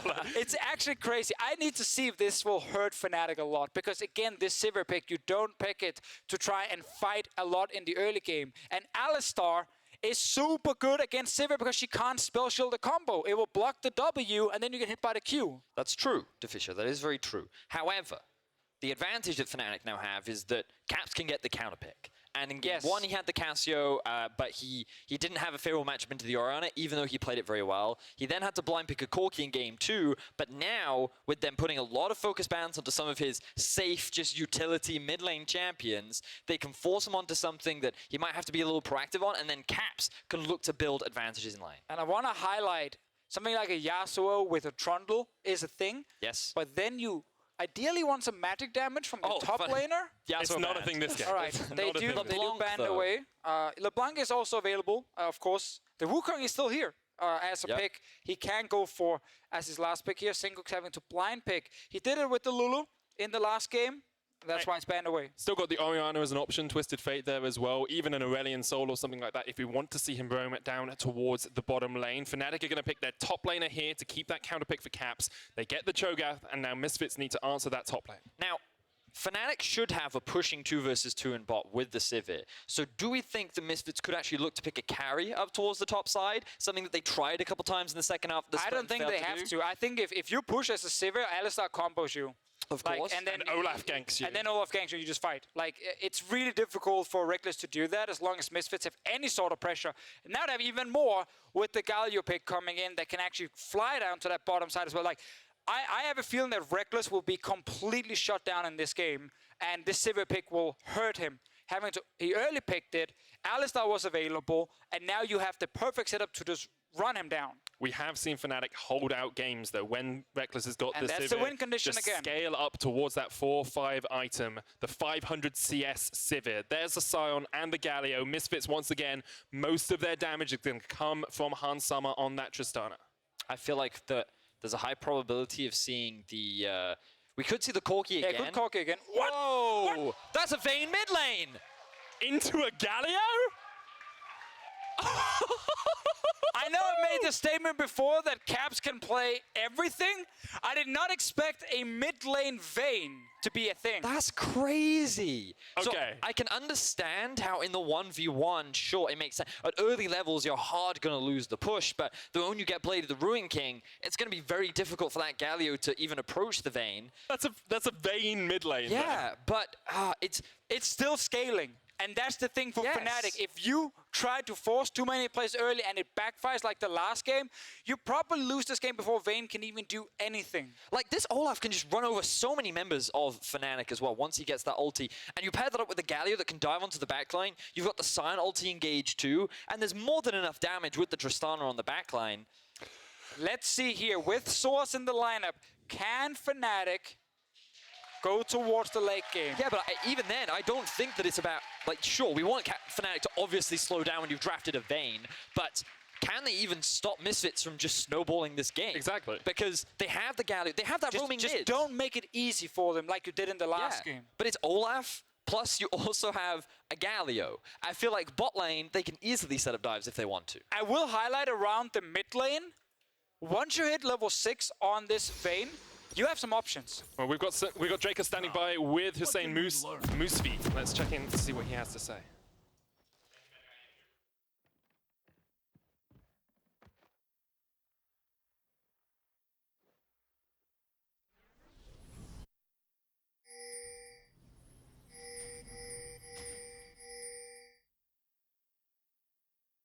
Welcome to Summoner's Rift. First time we have ever seen a Vayne mid in the EU LCS, and Caps, the all-pro mid laner, is the one to bring it out. Yep, and he's crazy. But let's see if it works. The thing I also want to highlight, other than just the level 6 part, is Trundle Pillar works extremely well with Vayne in terms of actually setting up some CC. You can knock someone into the pillar with Vayne, and that's how in a 2v2 around mid, you can kill Senkooks. The problem is Maxlock can ult out of it. And we've had a lot of action round at the bottom lane, and if you want to catch a viewpoint from Hylissang here, our point of view stream is available, twitch.tv/RiotGames2. Maybe he'll go mid, maybe he'll be support Vayne mid lane. Never know what's going to happen. Now, if you have only just joined us, ladies and gentlemen, we are currently in Game 3, 1-1. We've had a pretty back and forth series. A lot of action has happened around the early game. Now, with Misfits draft, with the Olaf, we don't necessarily expect action levels 1, 2, 3, maybe around the 6 mark. Once Olaf has done a couple clears around his jungle. You disagree? I think level 3, you start ganking already. Like, you get your boots with Predator and you go ham. You don't need to wait for level 6 I think it's at going to all. be really hard, though. Like, there's the cleanse in the mid lane. Sivir with the spell shield is not the easiest You to have gank early Alistar. levels. The spell shield is literally Yeah, useless. but Reckless, I would assume, is smart enough to not just walk into melee range of an Alistar. No, he doesn't need melee range. When you combos Alistar with WQ, the W procs the spell shield. I understand. And then you just knock him up and Olaf ganks him. Well, you both disagree. We'll find out who the superior analyst is with that that first gank. If it's at level 3, everyone tweet at Vedia, say you are the inferior analyst. If it's at level Only 6, level 3, that's the only everyone one. tweet at Deficio and say, Deficio, you were usurped by Vedius on this deck. Because I just want to see Maxwell get his Predator with the boots when he actually goes back, and then he can go for such an easy gank setup, especially around bottom side if Reckless is pushing. Let's actually see how Fnatic plays this early game though. This Vayne mid should not struggle whatsoever against Senkooks. Like, he can just start trading with him all the time, and you can Q out of the Galio damage. Oh, you can also step into it, but when he fires it at you, you can Q out You of can it. tumble out of the taunt as well. You can get away from the Justice Punch. Nice play from Prox. Remember, at the early levels, Trundle's Q was nerfed, so that his skirmishing was hindered a little bit, but even so, against an Olaf, you're often considered stronger. He doesn't want to take the gamble this early on into the game, utilize the pressure that he had in mid pretty effectively, but he's just going to back away and stick to his standard clear. And we get the full clear from Maxlaw into back for Predator boots, and then we get to see, does he want to gank, does he want to find the enemy jungler, what does he want to do? So far he is close to full health, and he can keep doing exactly what he's doing now, and it's on Proxy to try and actually see if he can read where Maxlaw is going. Once again, Misfits have put a lot of their eggs in that bot lane basket. It worked out so well for them in the last game. Kalista for Hans Sama and Mickey X doing an incredible job. 11, 1, and 15 combined. So many kills and assists in the early game as well. We aren't expecting to see this level from them once again, but Hopefully not for want to Fnatic. get their bot lane ahead. Now you ruined everything before Medic because we said level 3 instead of You Predator said level boots. 3. I'm pretty sure you said Okay, well, level 3. I accept Predator after, so now we have it. Let's see. Okay, we'll go with Predator for you. If he ganks Versus now, level 6. that's the Predator gank. Yes, let's see what he decides to do. He's currently pinging towards the top side where Alfari does have He's push. ganking the Rift Scar. There we go. You still got a little bit of time, Fisher. Don't stress too much. Problem is, I need Rick to start pushing that bottom lane. That's not what he's doing. He's playing sitting back and he's accepting that he can't because... 20 to 8. Almost got it.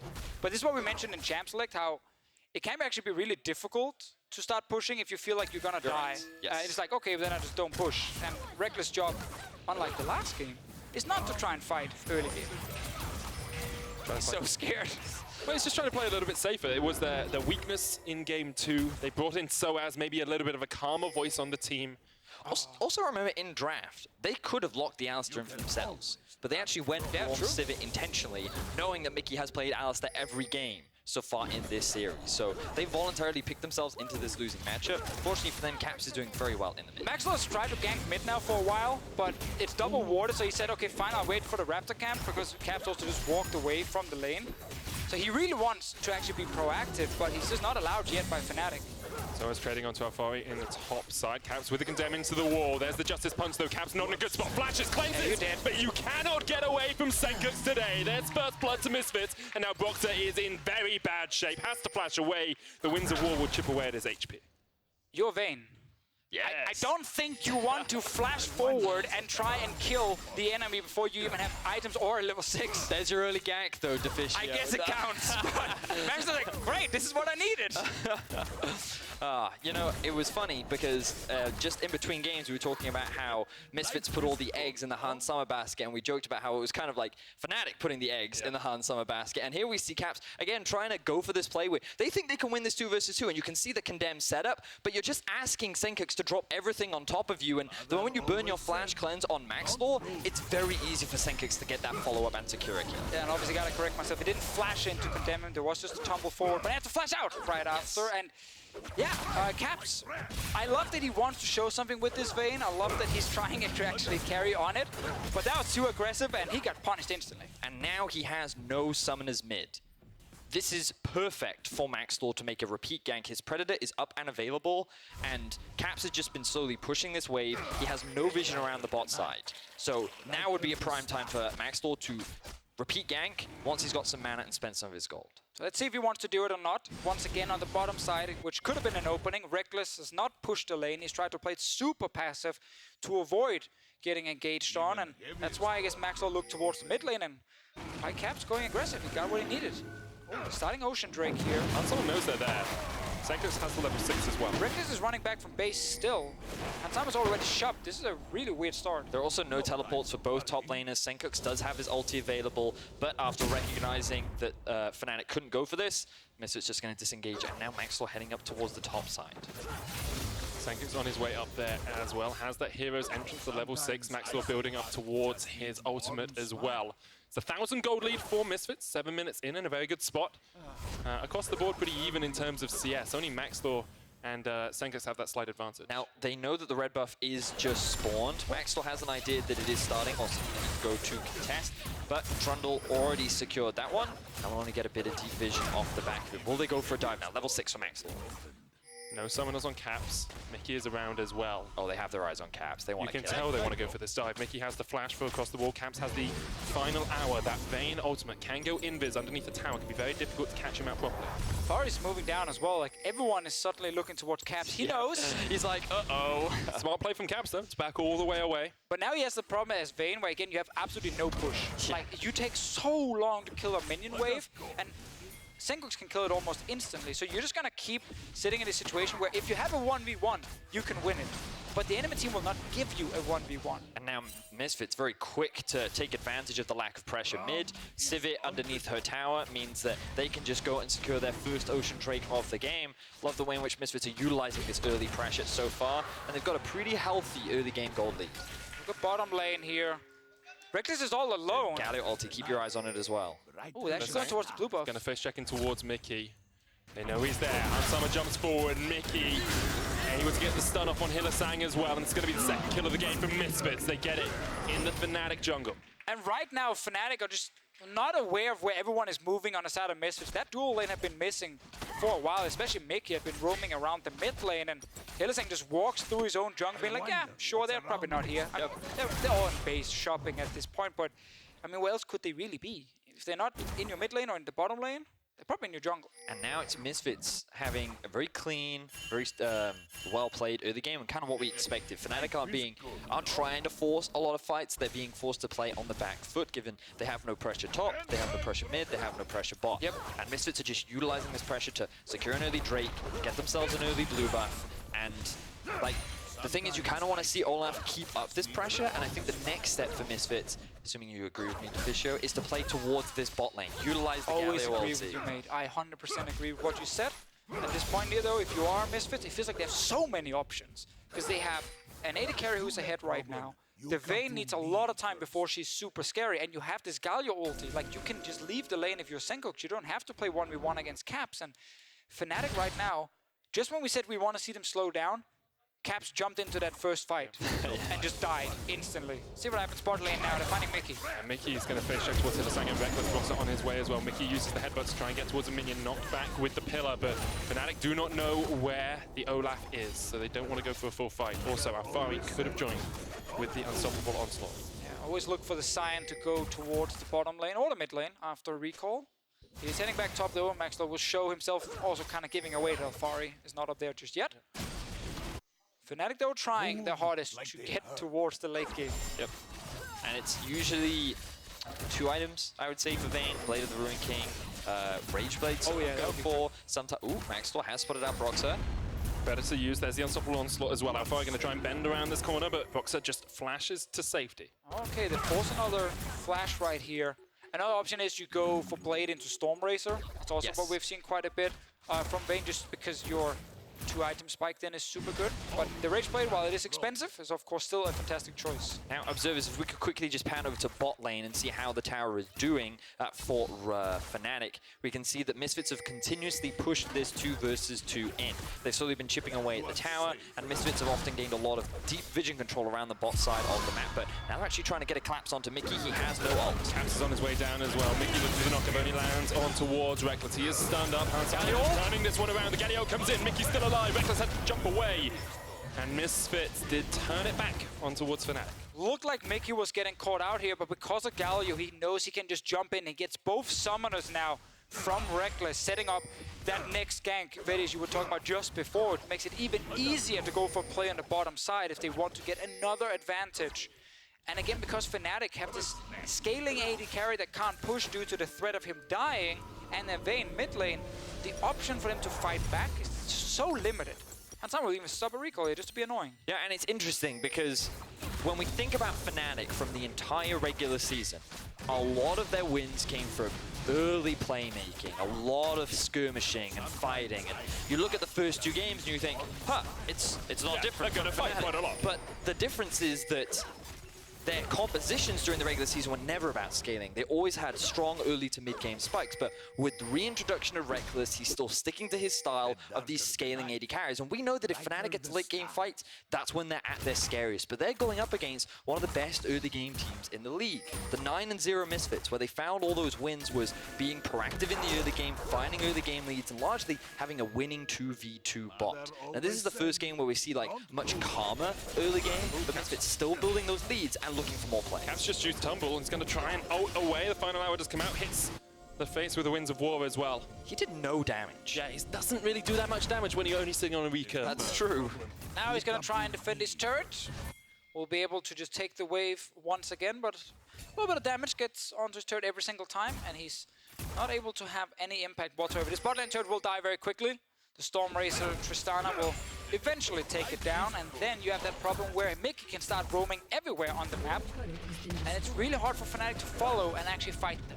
This is where we expect to see Misfits move that bottom support up towards the top lane, get the second tower. They're happy to scale as well in this game. We have to remember, we talk about how Fnatic want to scale up, but you've got a Tristana on your side. Yeah. You can scale pretty well. Also, the last few games when they've taken bot lane turret, they've stayed in that lane and then gone for the tier 2 tower and had that threat of Mickey roaming from bot to mid, which made it even harder for Caps to play the game. And it protects Senkooks very well. So I actually like that strategy when they've done it. And let's see if they do the same thing here, because they can just push in for tier 2, but they need to fight for Rift Isle, and because Maxwell didn't get it, they probably have to go top now. So the big issue there for Maxwell was he recognized bot lane was missing for Fnatic, namely Hylissang. He had roamed up towards mid lane, joined Caps, and because there was a numbers advantage, especially with Soaz just getting the push, he knew that if he committed, he would have been collapsed upon. But Hylissang now continuing to look for roams, moving up towards the top side, as we see the rest of Misfits gearing up to secure themselves the Rift Tower. It's going to clear out the vision around this. We'll start it up. Hans Summer there for it. Has the Zerka Greaves and the Storm Raider. Rod of Ages just finished on Senkooks as well. 14 minutes in. Misfits about 2,000 gold ahead and very happy just to keep the game going at about this pace. Fnatic, though, trying to do something if they can. X-Flash in. Mickey gets onto Hylissang, knocks him back to the move for the team. Soaz coming down from the top side as well, but Hylissang just about alive. Look at the fight down towards the bottom side. Reckless caught out. Hylissang goes down. Reckless will fall as well. Caps, you can't do anything. He does no damage at all. And Misfits win the fight. Big fight win for Misfits. 4-0 is the current scoreline. They have their eyes set on the mid-tier 1, and they don't even need the Rift Tower to secure it. Misfits going to get this mid-tier 1 tower. 2 towers to nil, 3,000 gold ahead. Fnatic wanted to scale, but Misfits have come out of the gate swinging. Before we go into the replay, quickly look at the items. Bilgewater Cutlass on top of Caps, and only a Storm Razor for Reckless, and then they go into this fight, Deficio. Exactly, and Mickey gets the initial engage onto Hylissang, so that's a ton of damage on the support. And if you look at 2 carries, they both got knocked up by Alfari, and right after they can't deal any damage to the front line of Misfits, and they will just drop. Great knock-up from the Scion. But once again, we keep talking about how Misfits, they have the superior early game here. It's not even Misfits forcing every play. It's true. It's literally Fnatic walking into them saying, oh yeah, let's fight. That's what we want to do. And they just can't do anything. It feels like they're underestimating Misfits at times. And what we have learned from history is you never underestimate Misfits. Spring last year, they reverse swept Splice. They beat Fnatic in Summer Semifinals 3-1 to face up against G2. They took SKT to 5 games at Worlds. Misfits, when they get to best of 5s, are an entirely different beast. What it feels like to me right now is that Fnatic have spent the entire Summer Split playing one way, which was focused on actually fighting in the early game. Yeah. They didn't have Reckless for most of it. They didn't have to rely on late game. So that was the style they kept going for.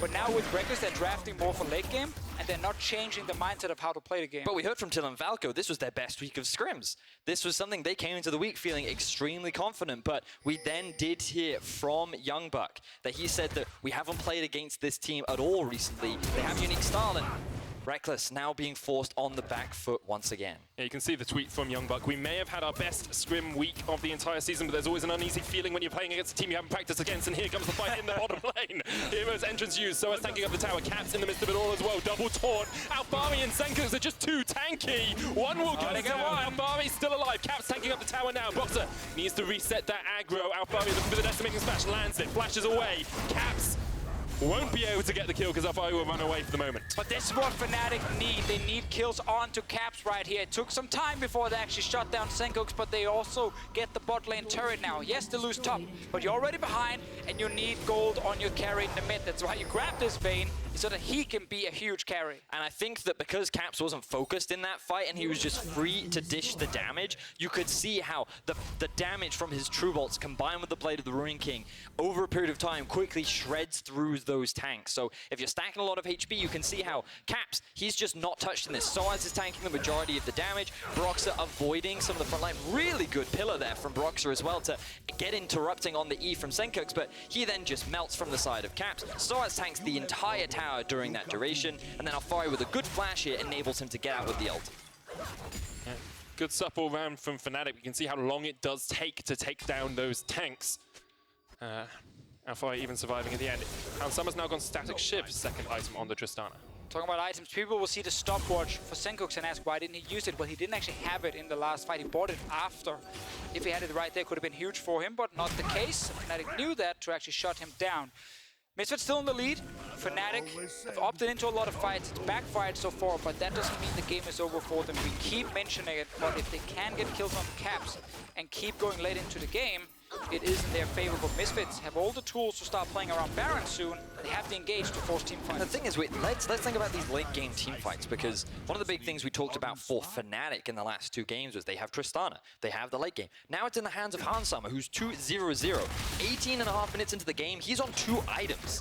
This guy is in a perfect position to also carry these late game fights. And let's not forget, last year in the late game fights, it was Misfits. Even earlier this year, it was always Misfits winning out on them. So even though Fnatic do have the potential late game team fight aspect, we cannot ignore the fact that Summer is that ultimate threat for Misfits. He is definitely a huge carry on the side. Sadly, he's going to be dealing with double AD carry on the other one. So it's true. You might have a big cannon right there to shoot the tanks down, but on the other side, we have Caps and Reckless. And poor Alfari will probably die pretty quickly once we get full late game, but we're definitely not there yet. There's still plenty of time for Misfits to continue snowballing this game. Yep. They just cannot afford to give kills over to Caps. Comes the engage. Glacial Fisher used. Reckless pops the on the hunt. Teleport coming in behind them as well. They've engaged onto Caps. There's a hero's entrance. Caps trying to flash away. Goes invis as well. Will survive the moment. Up towards the top side of the fight. Hylissang's being caught out. It's Summer dishing out the DPS. Caps steps forward. And Mickey might look for the flank here. We'll have his Hex flash up soon. No ultimate, as you say. Rift Herald used. It's going to be a big 5v5 brawl in the top lane as Rift Herald will come in. Keep your eyes on the ultimates that were used. Many are unavailable for both sides, but Summer, he still has support. Summer has to jump away. Rift Herald goes down as well. Misfits can't push any further. Hylissang looking for the glacial knock. Look at Mickey though. Mickey, wants to go in. He goes. He'll use. Oh, condemned from Caps. Puts the cow in its place and knocks back Misfits. And now Fnatic can step forward if they want. Chasing from Broxer onto Summer. Flash is still available. Will use it to get away. Mickey goes to the re-engage. Summer will try and get the damage in across the wall, but the cow is down, and now Fnatic continue to turn onto Misfits.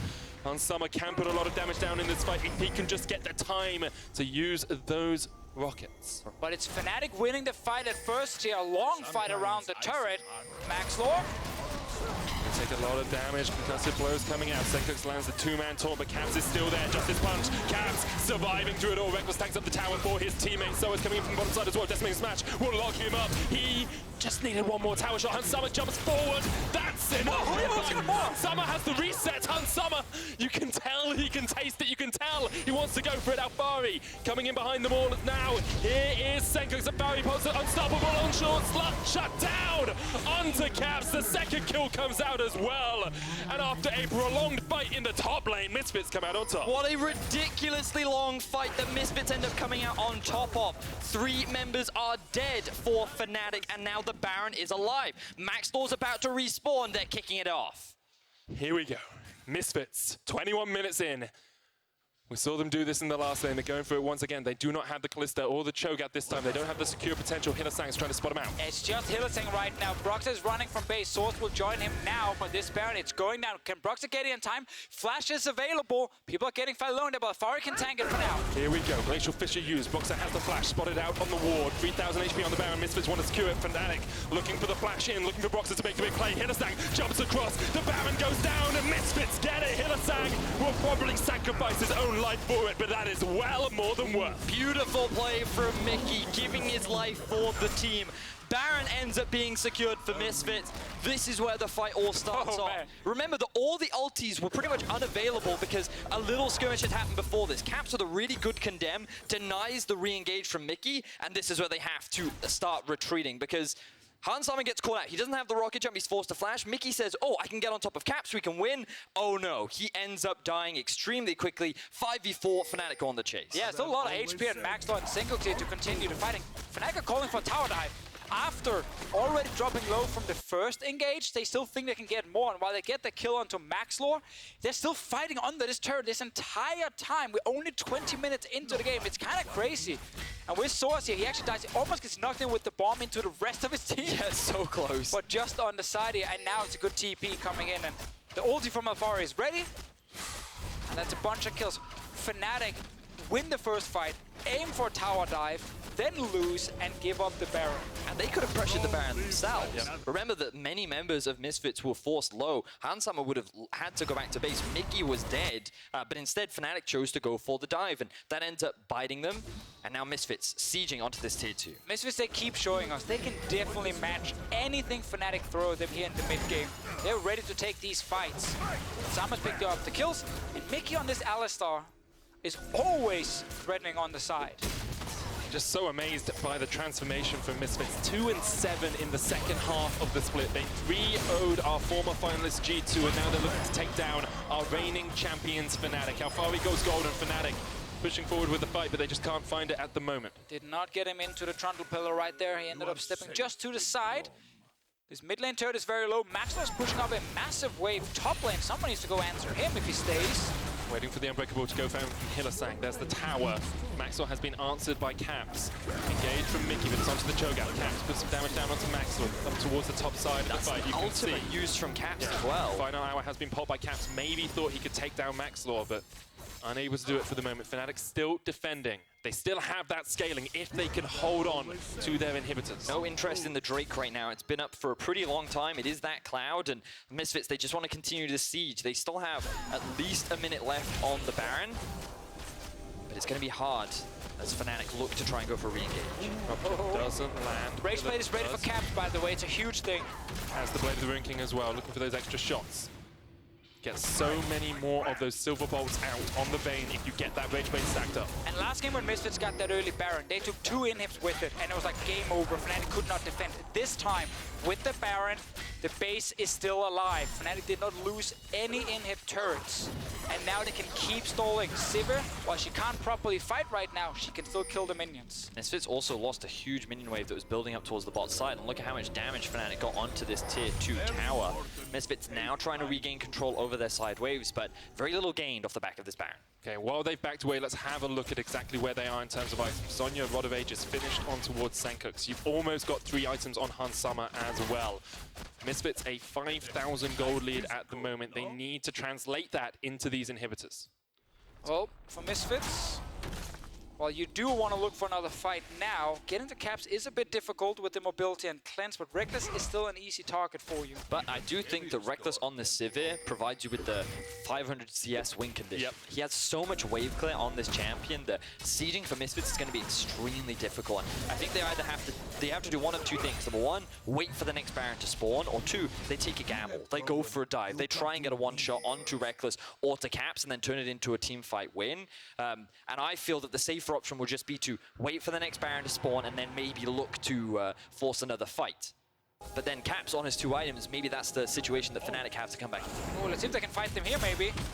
Mickey looking to engage, only going to land onto Soas. He flashes away from the Decimated Smash, but it's always used as well, and the Ragnarok by Maxlor. And I just love the Misfits. Whenever they do see Fnatic kind of stand too far forward, they just go for them instant. Yeah. Like, get that flash from Swords. It's gone now for the next fight.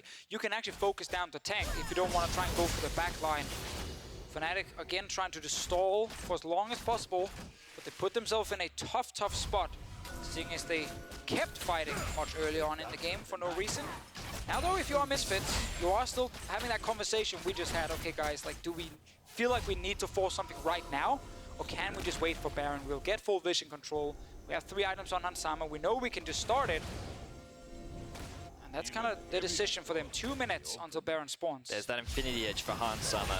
We officially reached scary Tristana mode. And Fnatic at a 6,000 gold deficit. Again, these fights are going to be really important as to how quickly they can melt through that front line of Misfits. Yeah, and I don't think Reckless will get his IH before the next fight. He's only sitting on like 700 gold.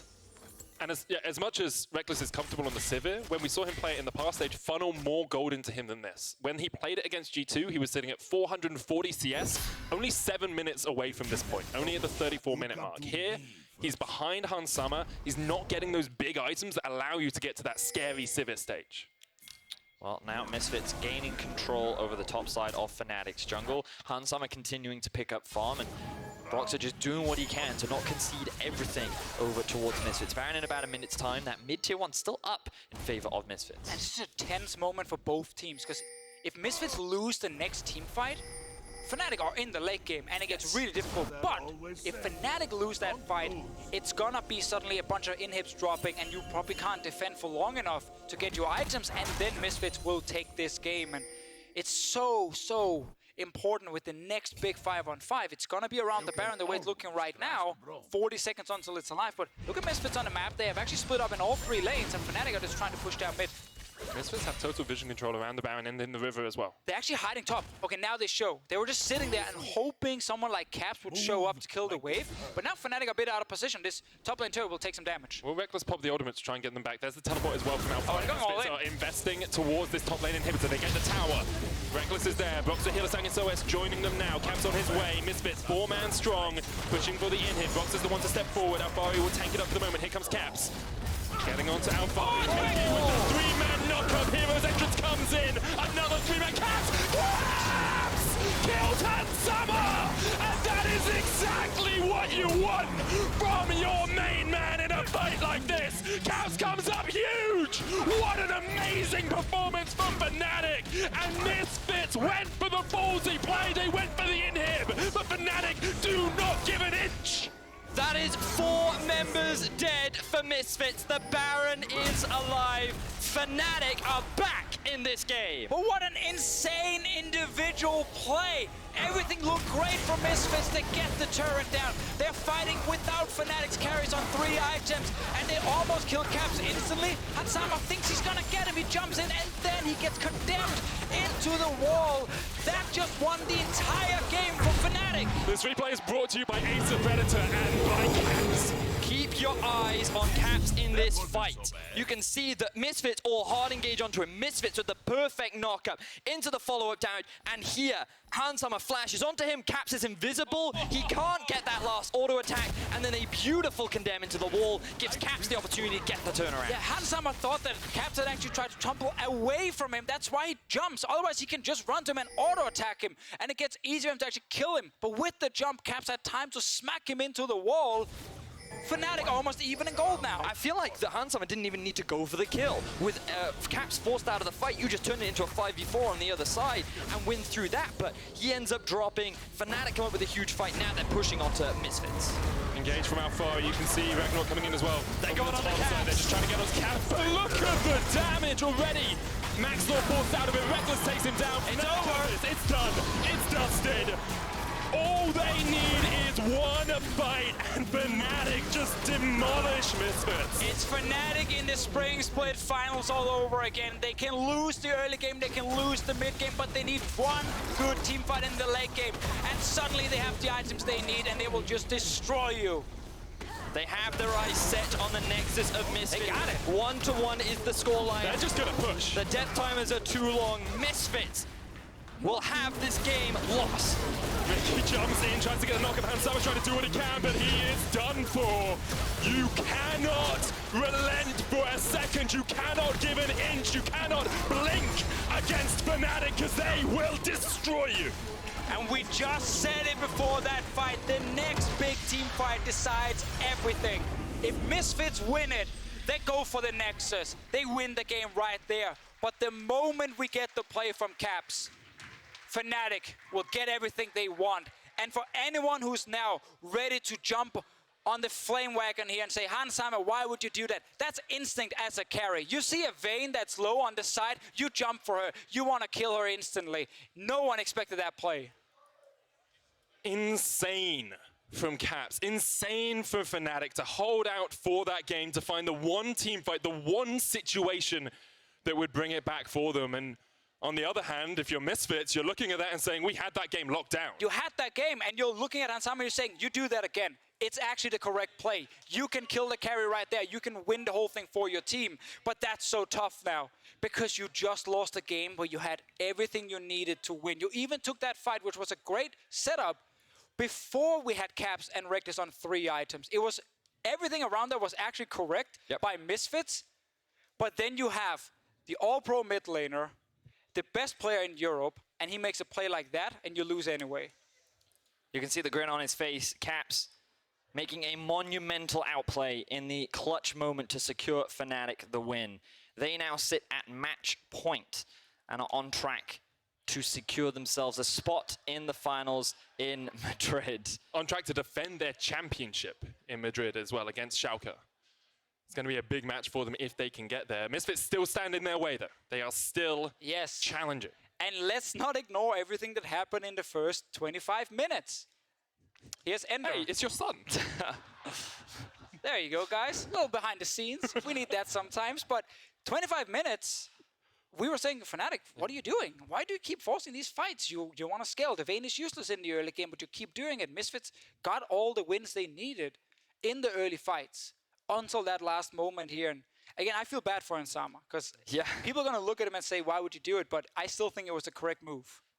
Very, very frustrating for Misfits and Hansama. And, you know, we talked so much about that Baron was the team fight, like everything was in prime position. And, you know, if he didn't trust the instincts, if he just turned his attention, maybe the fight could have gone differently. But you can't take away anything from Caps and how well he played that final fight. Misfits then tried to go for one last-ditch attempt while the gold was still even between the two teams. And their focus went fully onto Caps. And he said, no, no, no, not this time. And he just melted through the fight. And the thing about that as well is if you put all of your focus on the Vayne, you've got Reckless on Sivir sitting at 3 items with an Infinity Edge completed, just saying, okay, I'll take the free auto attacks on your backline. That was the late game problem when you're dealing with double AD carry. Even if you can actually try and win with your own scaling, there's just more when you have 2 AD carries on the other side. So if you're Misfits now and you're coming into the next game, do you actually need to change anything? Because it doesn't feel like that was a bad draft, a bad team, a bad set of plays for them. They just need to play it slightly better. I think they hard won the draft here, in my opinion. I didn't feel like Fnatic could play around any of their carries for 30 minutes.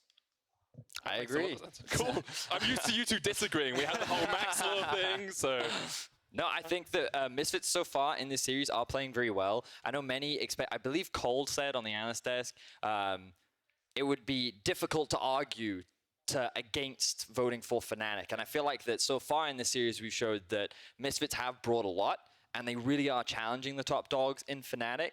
And I'm really excited to see how the rest of the series plays out, because I'm expecting 5 games. I'm expecting this to go all the way. I feel like that we're in for another nail biter next game, and it's going to be very exciting to see how. Yeah, because you can last play that last team fight. You can replay that last team fight we just saw here, and then it goes slightly different, and Caps dies instead, and then Misfits win, and we go like, wow, Misfits, fantastic, Fnatic, what are you doing? But now you have that situation where they win that fight, they get their late game, and then they just end the game. It's a game of inches at the moment. Caps and Fnatic are 2-1 up against... Oh, whoa. Caps and Fnatic are 2-1 up against Misfits. And after the break, we'll check with the Danish mid laner's performance this year as he and his team prepare for match point. Don't go anywhere.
Only one game separates Fnatic and a defense of their championship in Madrid. 2 games separate Misfits and their first final for a long time, for Second a year. final, yeah. First final for a year is what I was going to say, and I trying to take it slow, and then you interrupted. Right. Of course, My flow. Yes. So Misfits, I mean, we heard it from the analysts. By all intents and purposes, they should have won that game. Yep. They had the majority of the gold lead for the, the majority of the game. And they were winning out on a lot of fights against Fnatic until that final one where, as we saw from Breakdown, that crucial outplay came out from Caps. So, what do Fnatic change? Do they keep things the same? Or do they... I feel like they shouldn't go for the Vayne again. They lost a lot of priority in mid. Yeah, last time they banned Kalista right here, and then they gave the first pick Tristana over to Misfits. They can do exactly the same. I don't think Misfits necessarily need to change a whole lot. Like, their draft was really good.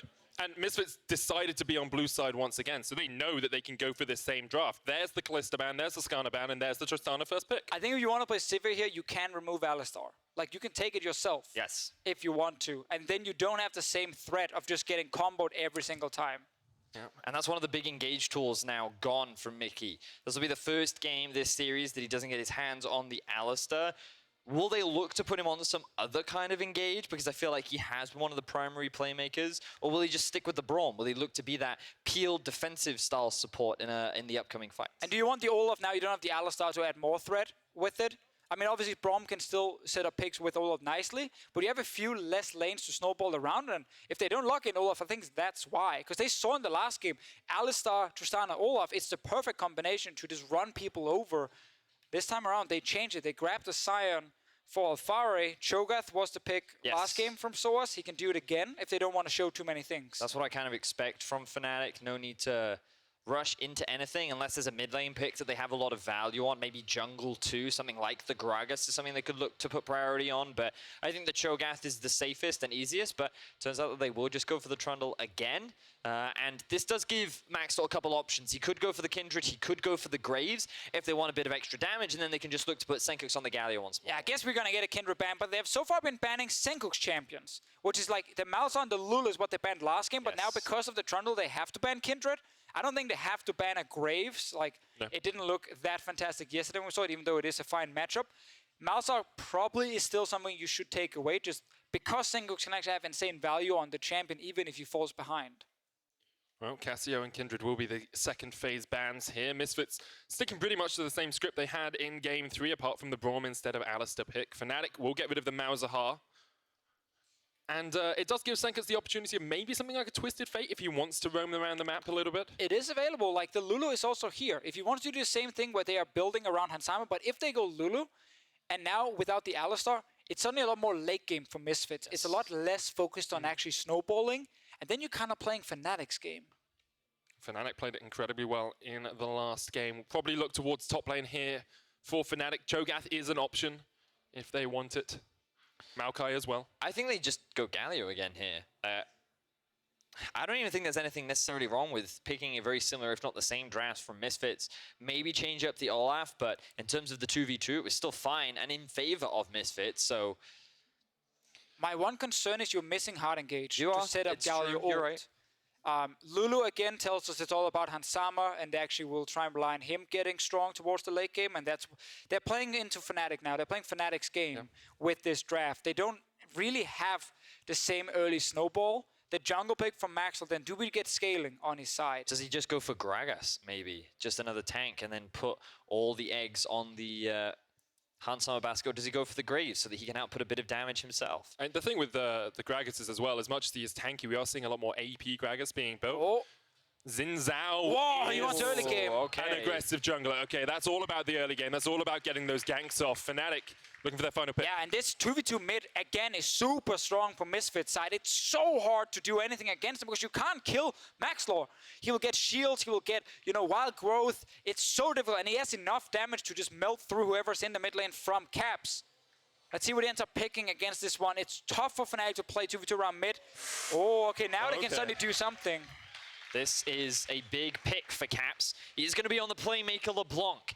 Often can be difficult against the Lulu with the amount of shields that she has and the polymorph, so that if Caps look to trade aggressively, then you can very quickly have it turned around on you. But the bigger thing is that he can roam around the map. He can pair up with Broxah, look for potential plays top side or bot side.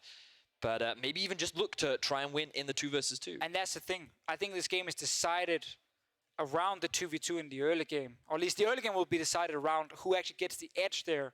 If LeBlanc gets ahead, she's one of the best mid laners at setting up ganks for her jungler.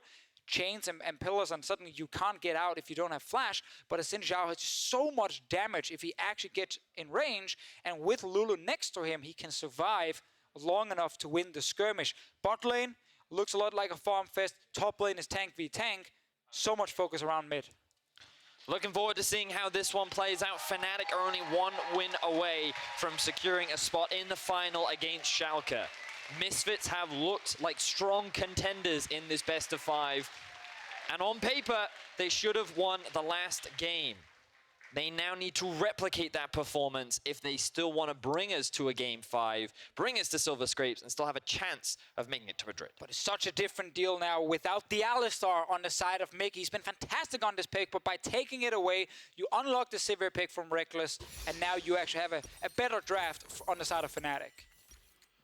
Everything on a knife edge. Misfits have to work out how to come back from the mental devastation that happened in the last game, but we're going to get more thoughts on that draft. Dracos is standing by with Whippo. You must follow. Welcome to Summoner's Rift.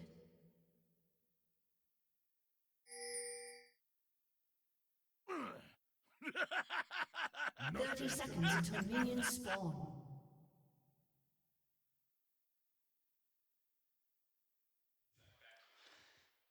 A lot of respect here for Whippo. Top laner, bot laner, coach as well. Like, the man can do everything right now. But what he said is what we just highlighted in the champ select. Like, it's not about bot and top lane here. It's just mid lane focus with this LeBlanc pick coming in from Caps. And if he gets ahead, it becomes so difficult for Misfits to do anything around the lane. But I'm really also looking at Maxlaw. This is not a pick we see often in Europe. Played a lot though, especially over in the LPL. We've actually seen it quite a bit. So it's not a weird pick in the current meta. No, but it's pretty strong in terms of early skirmishing, and he can unload some pretty devastating ganks. But as you rightly said, it's going to be a lot around the mid lane. We've also got to think about the lanes, because in top, Sion versus Maokai, it's a little more even in terms of wave clear, but often you would expect the Sion to have the push, as he often does against many tanks. And similarly to last game, Hansama and Mickey, maybe not as aggressive as they were before. Those two drop downs, they're definitely not the same. 10 titles on one side to 0 on the other. Obviously, Fnatic have been around forever. 15 matches to 5 on the other side as well. Fnatic was obviously here in their very first LCS season in 2013, and Misfits only been here for a couple of years. It is for the players though, so it does speak to the experience of the players. Sankux and Mickey obviously got to the finals with Splice. Hansama, Maxwell, and Alfari came here with Misfits in summer of last year, where they came through the semis, beating Fnatic 3-1. And were the team that really surprised everyone last year. Well, they're looking to do it again here in today's best of 5. Early game doesn't look too exciting for the time being. We're seeing a lot of vision invested towards the top side of the map from Misfits, whereas Fnatic have gained control over the bottom river. Mickey and Hansama, they're already looking to get a bit of deep vision, give more information to Maxlaw, and now Maxlaw will know, okay, Broxah has started towards bot, he's heading up towards his red, and Alfari can now have that awareness of a potential jungle. And Caps right here with the Materializer on his side. Trying to respect some of the early push that can happen, but of course will also be a huge benefit later when it comes to him actually getting push on his side. And that's kind of the thing with this LeBlanc here. Once again, if you get ahead on the champion, you're also one of the best mid laners that actually go into side and just keep creating picks. Sure. Yep. That mobility over walls is so hard to match for Lulu, has to run around everything. Senko is very much here to facilitate his bot lanes, to facilitate Hansama on that Tristana. Once again, it feels like Misfits have put a lot of the eggs in the Hansama basket. Maxwell here to try and get them through the early game, get them to a point where that Tristana is ahead. Whether they can do that, or whether Fnatic will be able to stymie them, is the big question early on in this game. And also, state of Hansama. Last game, Yeah. everything was ready. They were winning that fight until he tried He acted on instinct. He said, there's a Vayne on the side, I need to jump and kill her. And then he was next to a wall, and Caps smacked him into it and won the game for Fnatic. And that's obviously tough for a very young AD carry, but Hansama right now, back on the Tristana, stole it away once again. I thought he was going to miss that CS. Manages to get them all. There you go, gets it. So 4 minutes in, and we don't have 8 kills. Yeah, it's a shame, really, isn't it? But it's kind of expected compared to what we saw last game as well. A little bit less bloodthirsty from both sides.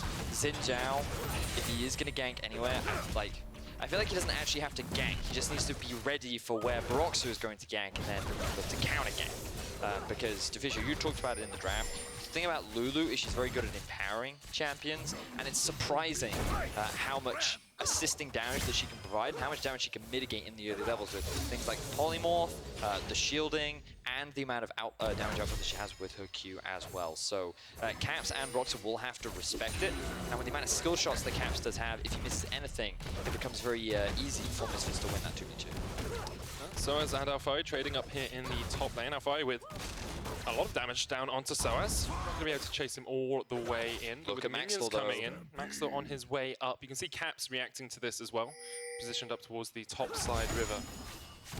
Maxwell will get spotted out on a Ghost Porro. So for the moment, Fnatic will have full awareness of where Maxwell is. And one of the reasons we also get a bit of a slower game here is Misfits are obviously more into late game with trade, but Mickey is ready. Puts down the shield, unbreakable. Hylissang there as well, doing a lot of damage to Hansama. The Ignite comes out as well. One last auto isn't going to be enough. Caps is on his way down. Hansama has the heal and flash. Caps, flash in, Ignite straight away as well. The heal's not going to be enough. Hansama down. And that is exactly what you want to see if you're a Fnatic fan. Yeah, by using the flash, you just give him no chance to survive. They even get Senkooks away here, but it's a TP behind. It's from Alfari. Level coming in. Hylissang flashes across the wall. Caps jumps away as well. Reckless now. The one they'll try and focus down. TP coming in from Soaz. Wants to help out his AD carry. Desolating Smash connects. Mickey on the front line. Twisted advance away from Soaz. Caps and Hylissang coming back down to join their team. Roxer on his way as well. Misfits do not want to overstep here. Maybe Alfari has done just that. There's Roxer with the pillar. Disengages the fight for Fnatic. Oh, he even got over with the Hex Flash right there. Everyone is alive for now. Fnatic get the first blood. Caps once again not giving any chance over to Hansama by simply flash distortion onto him. And it was a very quick roam too. Was forced to burn everything, but he ends up securing the kill. Not only does it put Hansama a little bit behind, but it gets Caps ahead, which is the big win condition for Fnatic. We look back at his performance throughout this series, and he has been integral to the wins of Fnatic, especially when we think back to that last game on the Vayne.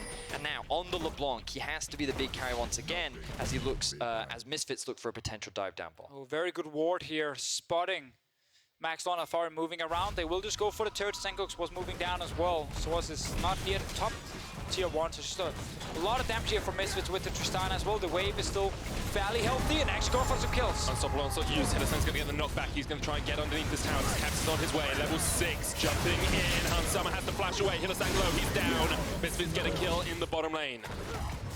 Now we see Misfits grouped up as 5. Soaz doesn't have teleport, and Brox is hanging off from the flank. They're waiting for the minion wave to hit the tower before they look to secure it. Really good for Misfits here if they can take down this tower as well. Only 7 minutes in, they'll get first tower blood. Senkooks standing in the way, still has the wild growth. The Misfits, after losing out that fight earlier on, you thought maybe the early game wouldn't go their way, but they get first tower in the bottom lane. Yeah, I really respect the play, just staying, knowing, okay, if they show up to try and kill this wave, we can just engage onto them. Great play overall from Alfari as well. Caps is sitting and hoping someone will walk by the brush over there, and they're still fighting for blue. Will they actually go for Mickey, maybe? Or it resets. Yeah, blue resets. I don't know how long they can overextend here. Soaz is just free farming in the top side. Mickey. Chains lands Mickey. Keeps himself safe for the moment. So, Misfits, they secure themselves a kill, they secure first tower. Soaz will get ahead a lot in terms of farm and experience, as Alfari spent so much time hanging around the rest of his team, but they've tried to invest more gold into their AD carry, who now comes back to lane with the BF sword, and is now in a better position to carry. Yeah, and that's the win condition. Get Hansama ahead. You're putting all your focus on him. This is the first trade that happens.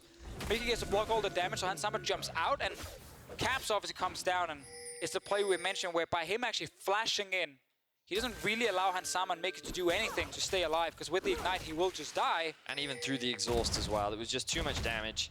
And this is where the bot lane dive happens, where we see the ultimate come out from Alfari, but Hylissang buys time. Unfortunately, he's not level 6, so he can only soak up so much damage. You'd think that Hansama was going to lose his life, but really good positioning from Mickey mitigates a lot of the bursts from Caps, and they end up finding themselves a kill. And now Soaz will be able to pretty easily trade into Alfari on the top side. As you say, has that experience and CS lead, about 25 farm ahead.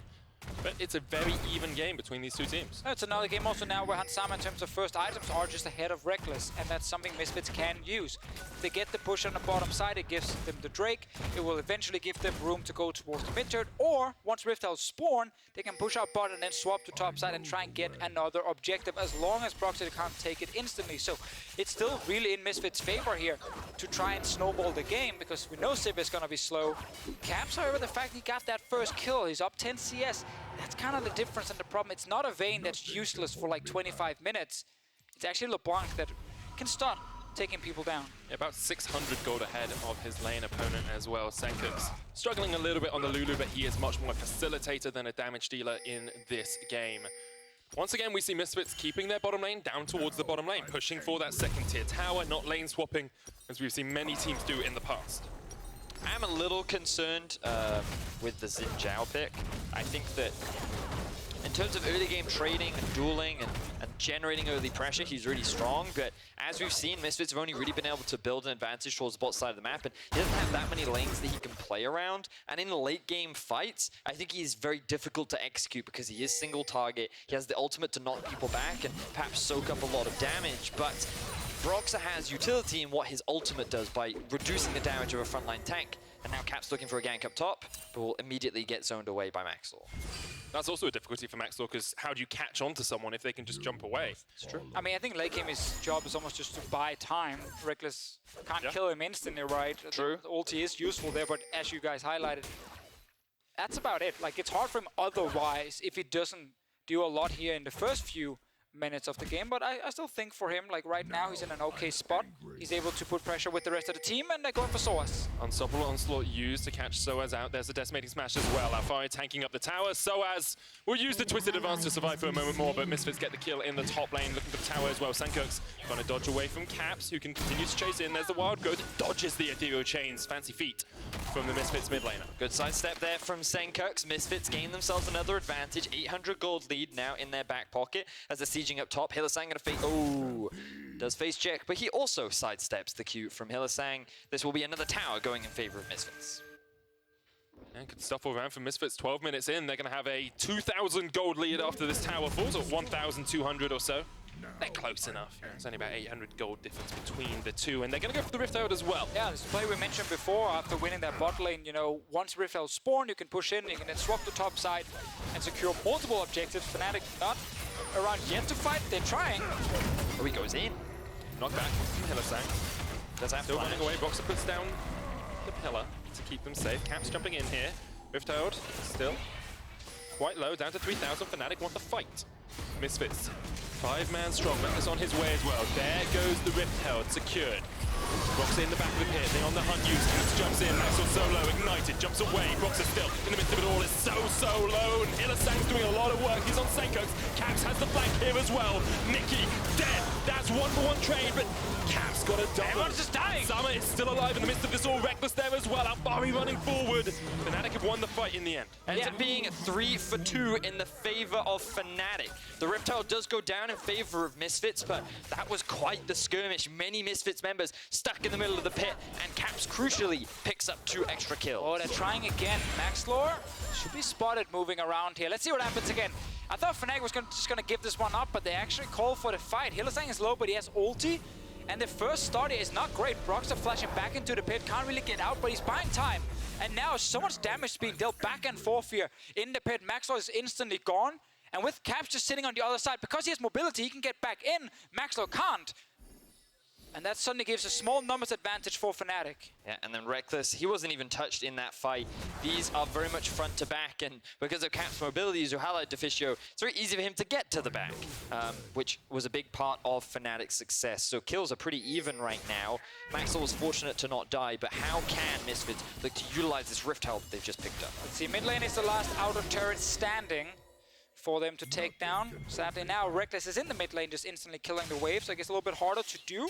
Now it is on Senkooks as well, so it's most likely there we're going to see it placed. Once you get a push on top side from Tristana, she could go mid lane, then you can place the Rift Held and you can get a bunch of damage on the turret. For now, Sama is playing the split push game. That he is. Fnatic actually in a very good spot after that last fight. You've got Stormrazor completed on Reckless. You've got the Luden's Echo on Caps, who's now 3-1-1 on Little Blanc. A 20 CS advantage for him as well. I also think, though, on the side of Misfits, the fact that it's Tristana getting the kills puts them in a good spot. Because you can see, with Ansama quickly getting to his second item, when we know we're going to get Ardent Sensor from the mid laner, it's all about the Tristana. Reckless, though, ahead in levels, 103 himself, equal in terms of the items too. So he's not in a terrible spot as Maxlor doesn't get engaged on, but a bit of a skirmish around the red. Maxlor jumps in, and once Hylissang, he'll get onto the backline. Pressing the guard, put up by Maxlor, trying to keep his backline safe. Nature's Grass uses well in the midst of it all. Fnatic trying to fight in the jungle. Misfits get one, Caps jumps in, he takes down the Braum. But it's a 1-for-1 trade in the end. Another close fight here between the teams. Caps was there, he was not there instantly, he had to come in later. Secure the kill, but I feel like these teams can fight over anything. It's like, yep, that's a red buff. 5 versus 5 team fight, let's go. Oh, he stopped it with the pillar. Stops it. That could be a game-changing moment for Fnatic. Really crucial interrupt there from the side of Fnatic. Because Misfits, they lose all their pressure mid now. Oh, Alfari backing on a ward. Will get locked up by Caps, but he is a tanky Sion. Rushing that Abyssal Mask. Won't end up taking that much damage. Things going pretty well, though, for Fnatic. Caps doing so much work on this LeBlanc.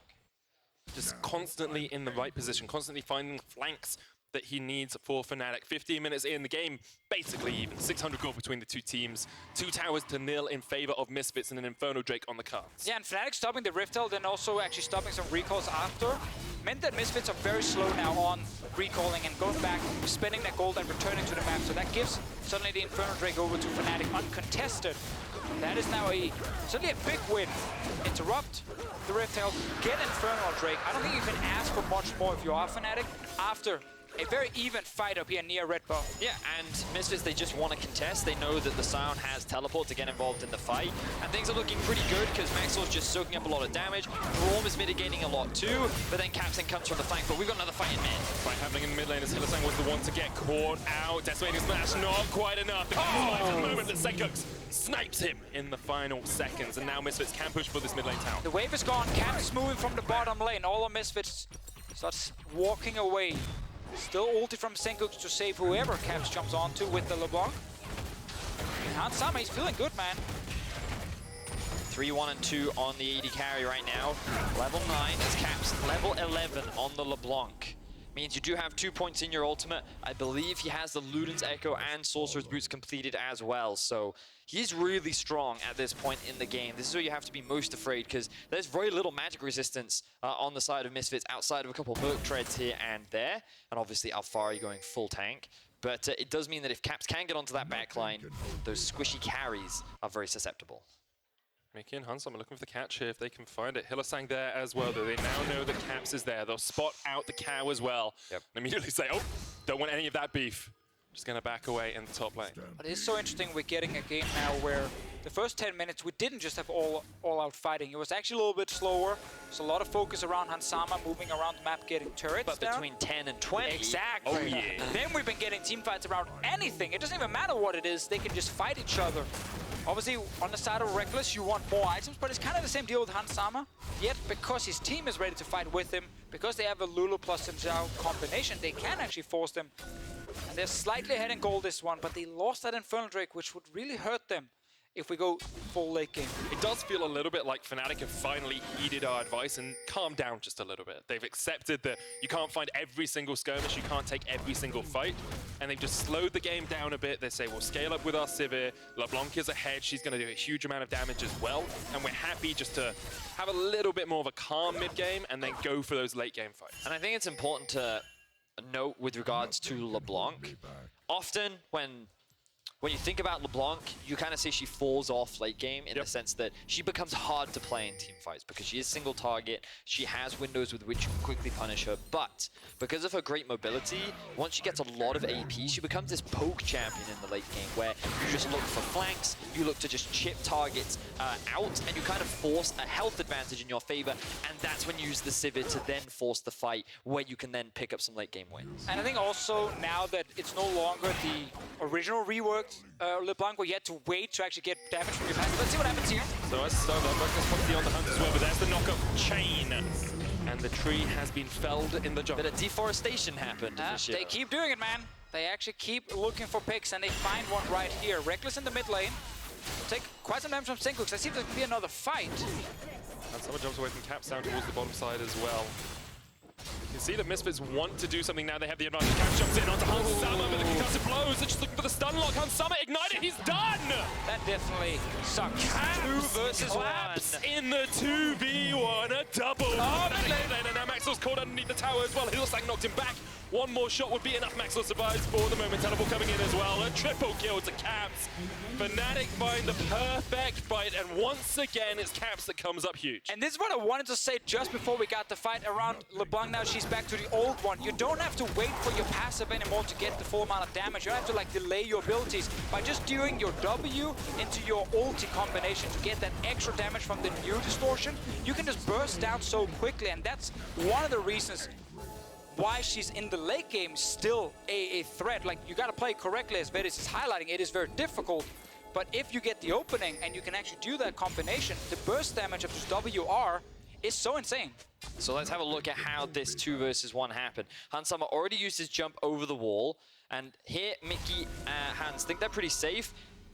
How There quick it the is. exhaust comes down extremely quickly, even still the damage comes through.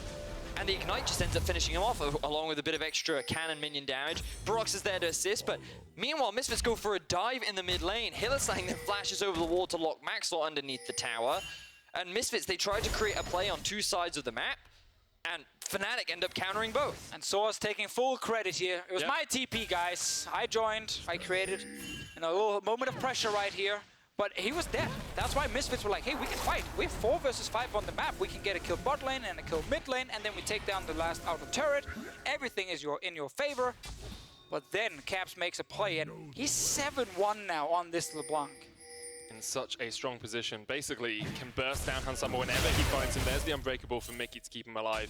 Would like to see Hansama go towards something like a Hex Drinker just for a little bit of magic resist to try and deal with Caps, because Caps can get on that backline so easily. I feel like with this comp, you have to get your eye edge and just rely on Syncux to keep you alive, because you are the main damage dealer for Misfits. If you don't do that and the animated carry will actually do it, the damage output is just so different.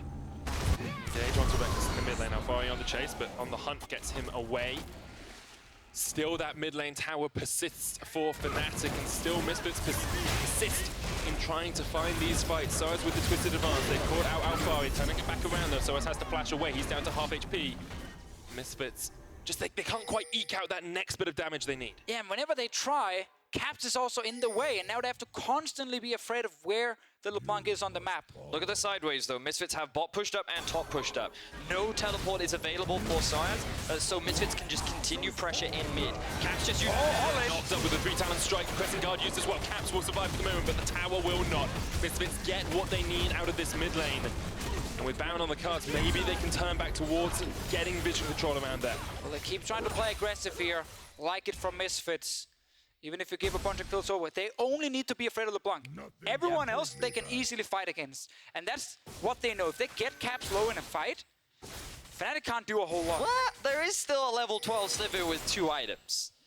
Let's get the eye edge, and then you can be afraid of her. But for now, Go you're with fine. 7 kills and then worry about the rest of the team, Betty. I mean, I think it's really important to remember about LeBlanc, though, is once her rotation is down, it's still a relatively long cooldown. That ulti is at like level 2, still about 20 seconds. So there are windows that you just have to play around. And if you're Misfits, you just have to show respect towards Caps. And if he makes a mistake, that's when you can look to pounce.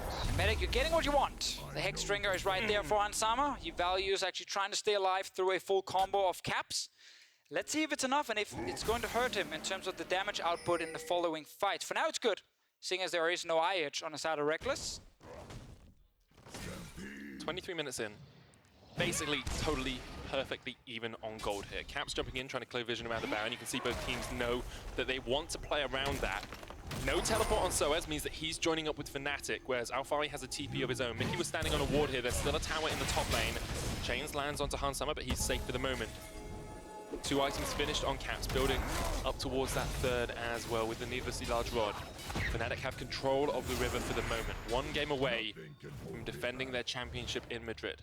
Can Misfits get a fight right now before IH is completed with Ardent Sensor on the side of Senkux to buff up Hansama even more, and then Maxwell actually driving forward, and he's also dealing insane damage right now with Trinity Force.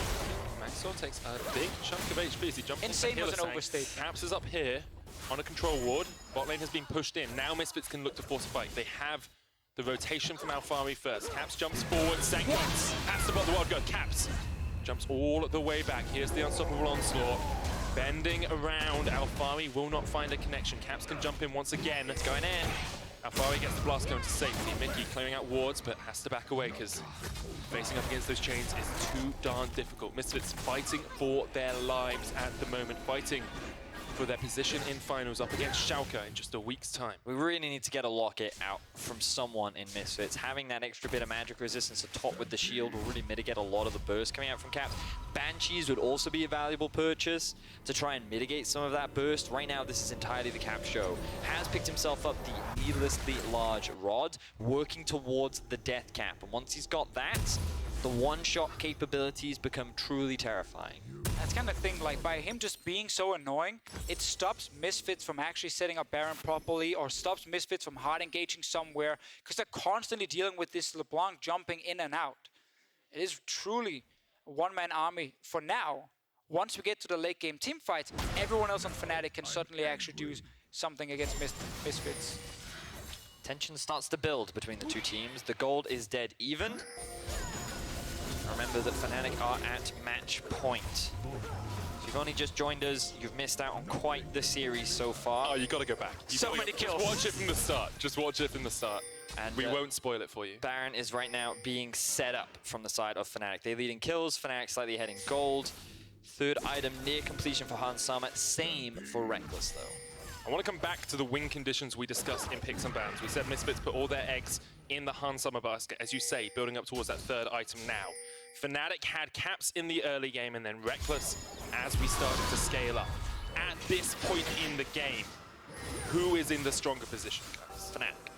They have it fed LeBlanc, which makes it really hard for Misfits to do anything now. Caps jumps in with a flash. Mickey with the exhaust right at the right moment now. Caps, this is perfect. not in the best of spots. Hansama, you need to get in there. You need to. Oh, no, you don't. No, you don't. Caps stunned underneath the tower. Glacial Fissure comes out as well. Caps will pay for this with his life. Shut down. That's a big bounty in the pocket of Maxlaw. So good from Maxlaw. Problem is, it wasn't your AD carry getting it. Yep. So right now, Hansama is dead. Misfits, do they want to try and force anything else here? They're looking for it. Here we go. The fight begins. Engaged from Hylissang. Soaz there in the front line. Alphari in the midst of it all. Maxwell as well. The knock up onto Hylissang. It's a double. Reckless in the backline. Still alive though. He flashes away. And now he can unleash hell on this Sivir. That's what he is there for. Fnatic find the perfect fight. They get one. It's a 2-for-1 exchange. Roxette running towards Mickey and Senkux here, but they'll stay alive for the moment. And Misfits took this fight without Hansama. He was already dead. They said, you know what, it doesn't matter. Caps is also dead on the other side. It's now Maxlaw we buff. With the Trinity Force, he can kill the backline, but sadly for him, he couldn't stick to the target, and when Reckless flashed away, they could actually turn the damage around and kill Maxlaw instead. Exactly that, Deficio. The focus was if we kill Reckless, we can win the fight, but they couldn't kill him fast enough, and keep your eyes on Maxlaw after we see this initial pick from Caps. So, the ward is spotted. There's Caps jumping over, uses both his dashes, even flashes over the wall. The exhaust comes through to avoid getting the kill, and then he thinks, okay, if I can just just land the passive stun. Oh, too late. Gets the kill. Caps now has nothing. He could have jumped back, decides not to do it. Gets CC'd underneath, and then this is where Maxwell gets the kill. Great. Easy pickup, and this is where the fight starts. Yeah, now to make the call, hey, Maxwell, you're strong. You're essential. You can kill these guys. There's no IH on Reckless. They will not win the fight, but we can see how hard it is for him to get to Reckless. They're outranged at the moment, and when he gets to dash onto him, Reckless can flash away, and now no one can reach the AD carry, and eventually you take down the Bruisers, and Fnatic win the fight. They now have the late game items on the Sivir, and they still have the Fed Tristana, the Fed LeBlanc on the other side. And Hans Sama, he went for the more defensive route. He said, I need this to try and stay alive against Caps. He still died, and now he does not have an IH. He's pretty far away from it. On the other side, it's right there for Sivir. IH finished Void Staff as well for Caps, so any magic resist you're getting is just being totally removed by that LeBlanc. You have to feel that these fights just come down to whether or not Caps kills Hansama, because if he does, it's won. It's Fnatic's game. Happened in the last game. Could well be the deciding moment of this game once again. Second Infernal Drake for Fnatic. 300, 400 gold between the two teams. Basically, a hair's breadth separates these two titans of the EU LCS. Yeah, and this game has been a lot more like how Fnatic wants to play with Reckless. While we did have the big fights after 10 minutes, it was a slower start to the game. Misfits going with the Lulu plus Tristana is telling us a lot more about, have a Hansama in the late game be a big threat, but they tried to force with Sin Xiao. It was actually a nice adaptation in the draft. Worked somewhat in the game, but not enough. They're not far enough ahead for us to say that this draft has fully succeeded. And the problem is the gold at the top of your screens is slightly a misrepresentative of how much in favor the game currently is to Fnatic, because all the gold is on Caps and Reckless for Fnatic, whereas for Misfits, it's all sitting on Maxlore. And in these late game fights, he's going to struggle to have an impact, and a lot of it is going to come down to Hansama. Can Misfits keep him alive? Can the Lulu do what it's designed to do and enable Hansama to be that Jugger AD carry that carries late game fights? Juggertrist is the intention. Caps jumps in once again. You can see Mickey's just sitting by his AD carry, entirely trying to keep him safe. Fnatic 5 members strong up towards the top side. 2 players from Misfits are in the mid lane. Nature's Grasp comes out. They need to back away. You have to get out of here. Alfari caught up, knocked up with the pillar as well. There's the Renduin's Omen. Here is Hylissang in the back line. Alfari's dead. Just your tank. And now the next target is Mickey. He has to jump away. How long will he be able to survive for? Not long. Caps jumps in, the Wild Growth used on the support. The big front line is now unavailable for Misfits, though, and Fnatic secure themselves another kill. They have full control around the Baron area and have mounted a small 1,000 gold lead. But things just look worse and worse for Misfits. Fnatic in a prime position to secure themselves another spot in another final. Still looking at Hansama and his items right now. He's trying to stack up enough gold to get the IH and just sit on the Hex Ring, are not fully upgraded. This is the fight from before, though, as you'll see on the minimap. Senkooks and Maxwell are not there. They're actually right now the 2 members that you want in your fight, because otherwise you do not have any way of keeping anyone alive or kill anyone on the side of Fnatic. And Exhaust was used in that fight, which is going to be crucial as the next fight begins. Look at all the damage that Reckless is outputting now. Level 16 on the Sivir to the 14 of Hansama. Fnatic, so much control over the game right now. 31 minutes in and we're still waiting for Hansama's crits to start landing with the IH.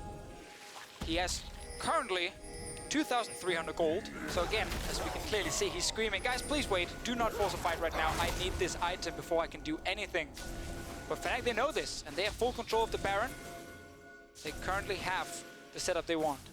And whenever you get into this situation against Fnatic, you have to remember how every single one of their players is impeccable. Caps gets his 10th kill of the game, and Fnatic are not done. Soaz going for the dive, Mickey going back to the fountain, followed by Alfari. Misfits are routed in the mid lane, and Fnatic are going for the base. And this mid lane performance is insane. Caps keeps Fnatic alive in Game 3 with the Vayne play. And in Game 4, when the team is trying to stall, he's the one picking up kills. He's the one stopping Misfits from pushing. What a performance. All it takes is one moment for Fnatic to lock you out of the game, and they're gonna lock you back in the fountain as well. Maxwell running for his life, Fnatic running for the Nexus. They'll take it down, and the reigning champions will defend their title in Madrid. This whole series can be summed up in a single word, and that is Caps.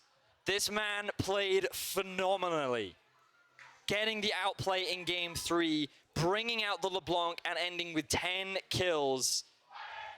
This is why this man earns so much respect, not just in Europe, but worldwide. Phenomenal performance from the Fnatic mid laner.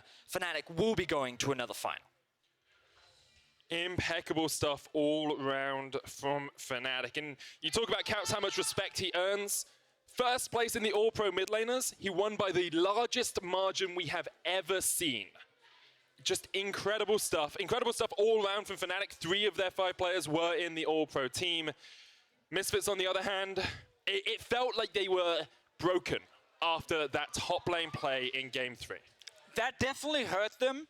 I think here in the last game, after they lost the Alistar in the draft, they tried to change it around. It became a little bit less aggressive. Yes. But then with the Max Law pick, they were like, okay, hey, we can still do something. And they actually had some good moves. They got a bit of a gold advantage. The problem was they relied so much then once we got to teamfights on one player. Yep. And that one player couldn't auto-attack because there was a Fed LeBlanc jumping at her all the time. And eventually you get to the point where the double carry setup once again will just be stronger for Fnatic. But Misfits will look back at the series and said, man, we had so many things going for us. We could have won this.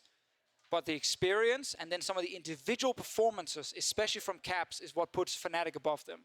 Now they have no chance of getting second seed either. They cannot get to Worlds through championship points. They will have to play through the Gauntlet, which is a tough road for them. Fnatic still looking at first spot if they can make it. Still looking where they're already qualified for Worlds, just on championship points, even if they don't win the final. So the bright side for Misfits is they went toe-to-toe with Fnatic. Exactly. By all intents and purposes, we should have had a Game 5. Right? Yes. And the fact that Misfits took Fnatic that far speaks to how scary this team will be going into that gauntlet. They still have a good chance to make it to the World Championship, but because they failed to qualify for playoffs last split, they had no points last split, so they weren't able to qualify on points this time around. So I'm looking forward to seeing how they do in the gauntlet, but props to Fnatic as they secure another spot in the finals. This will be the second time this year. And last time they 3-0'd G2. That they did. Now they're going up against Schalke, who, to be honest, have also continued to surprise as they've made their way through playoffs. Just incredible stuff all around. Really looking forward to that final in Madrid next week. Third place match should be pretty exciting as well. Vitality Yeah, versus Vitality, if they Misfits. win It's going to be a good one. and Fnatic win theirs, suddenly Vitality can make Worlds. Well, Vitality can still make Worlds even if they lose. Well, they get the second seed then. Fine, if you have to correct me. We want to hear from you guys and get your vote for Player of the Series. Head on over to @LolEsports on Twitter. Caps, Boxer, and Reckless are your options. That was supposed to say Caps, Caps, and Caps. Oh, yeah, sorry, my mistake. Caps. Sorry, what was your prediction again, Vedius? Yeah. 3-1 Fnatic, I think. Was I the only one? Congratulations. Missed like 3-2. Predicted 3-1 Fnatic. With this win, Fnatic will be facing against Schalke in the EU LCS Summer Final next Saturday. Be sure to grab your tickets to catch the action at eu.lolesports.com/Madrid 2018. You can also watch the series at one of our 254 viewing parties in cinemas all across Europe. Find the nearest screening at eu.lolesports.com/cinemas. I believe that's all in lowercase. To hear more about Fnatic's win, here's Dracos with Boxer and SOAS.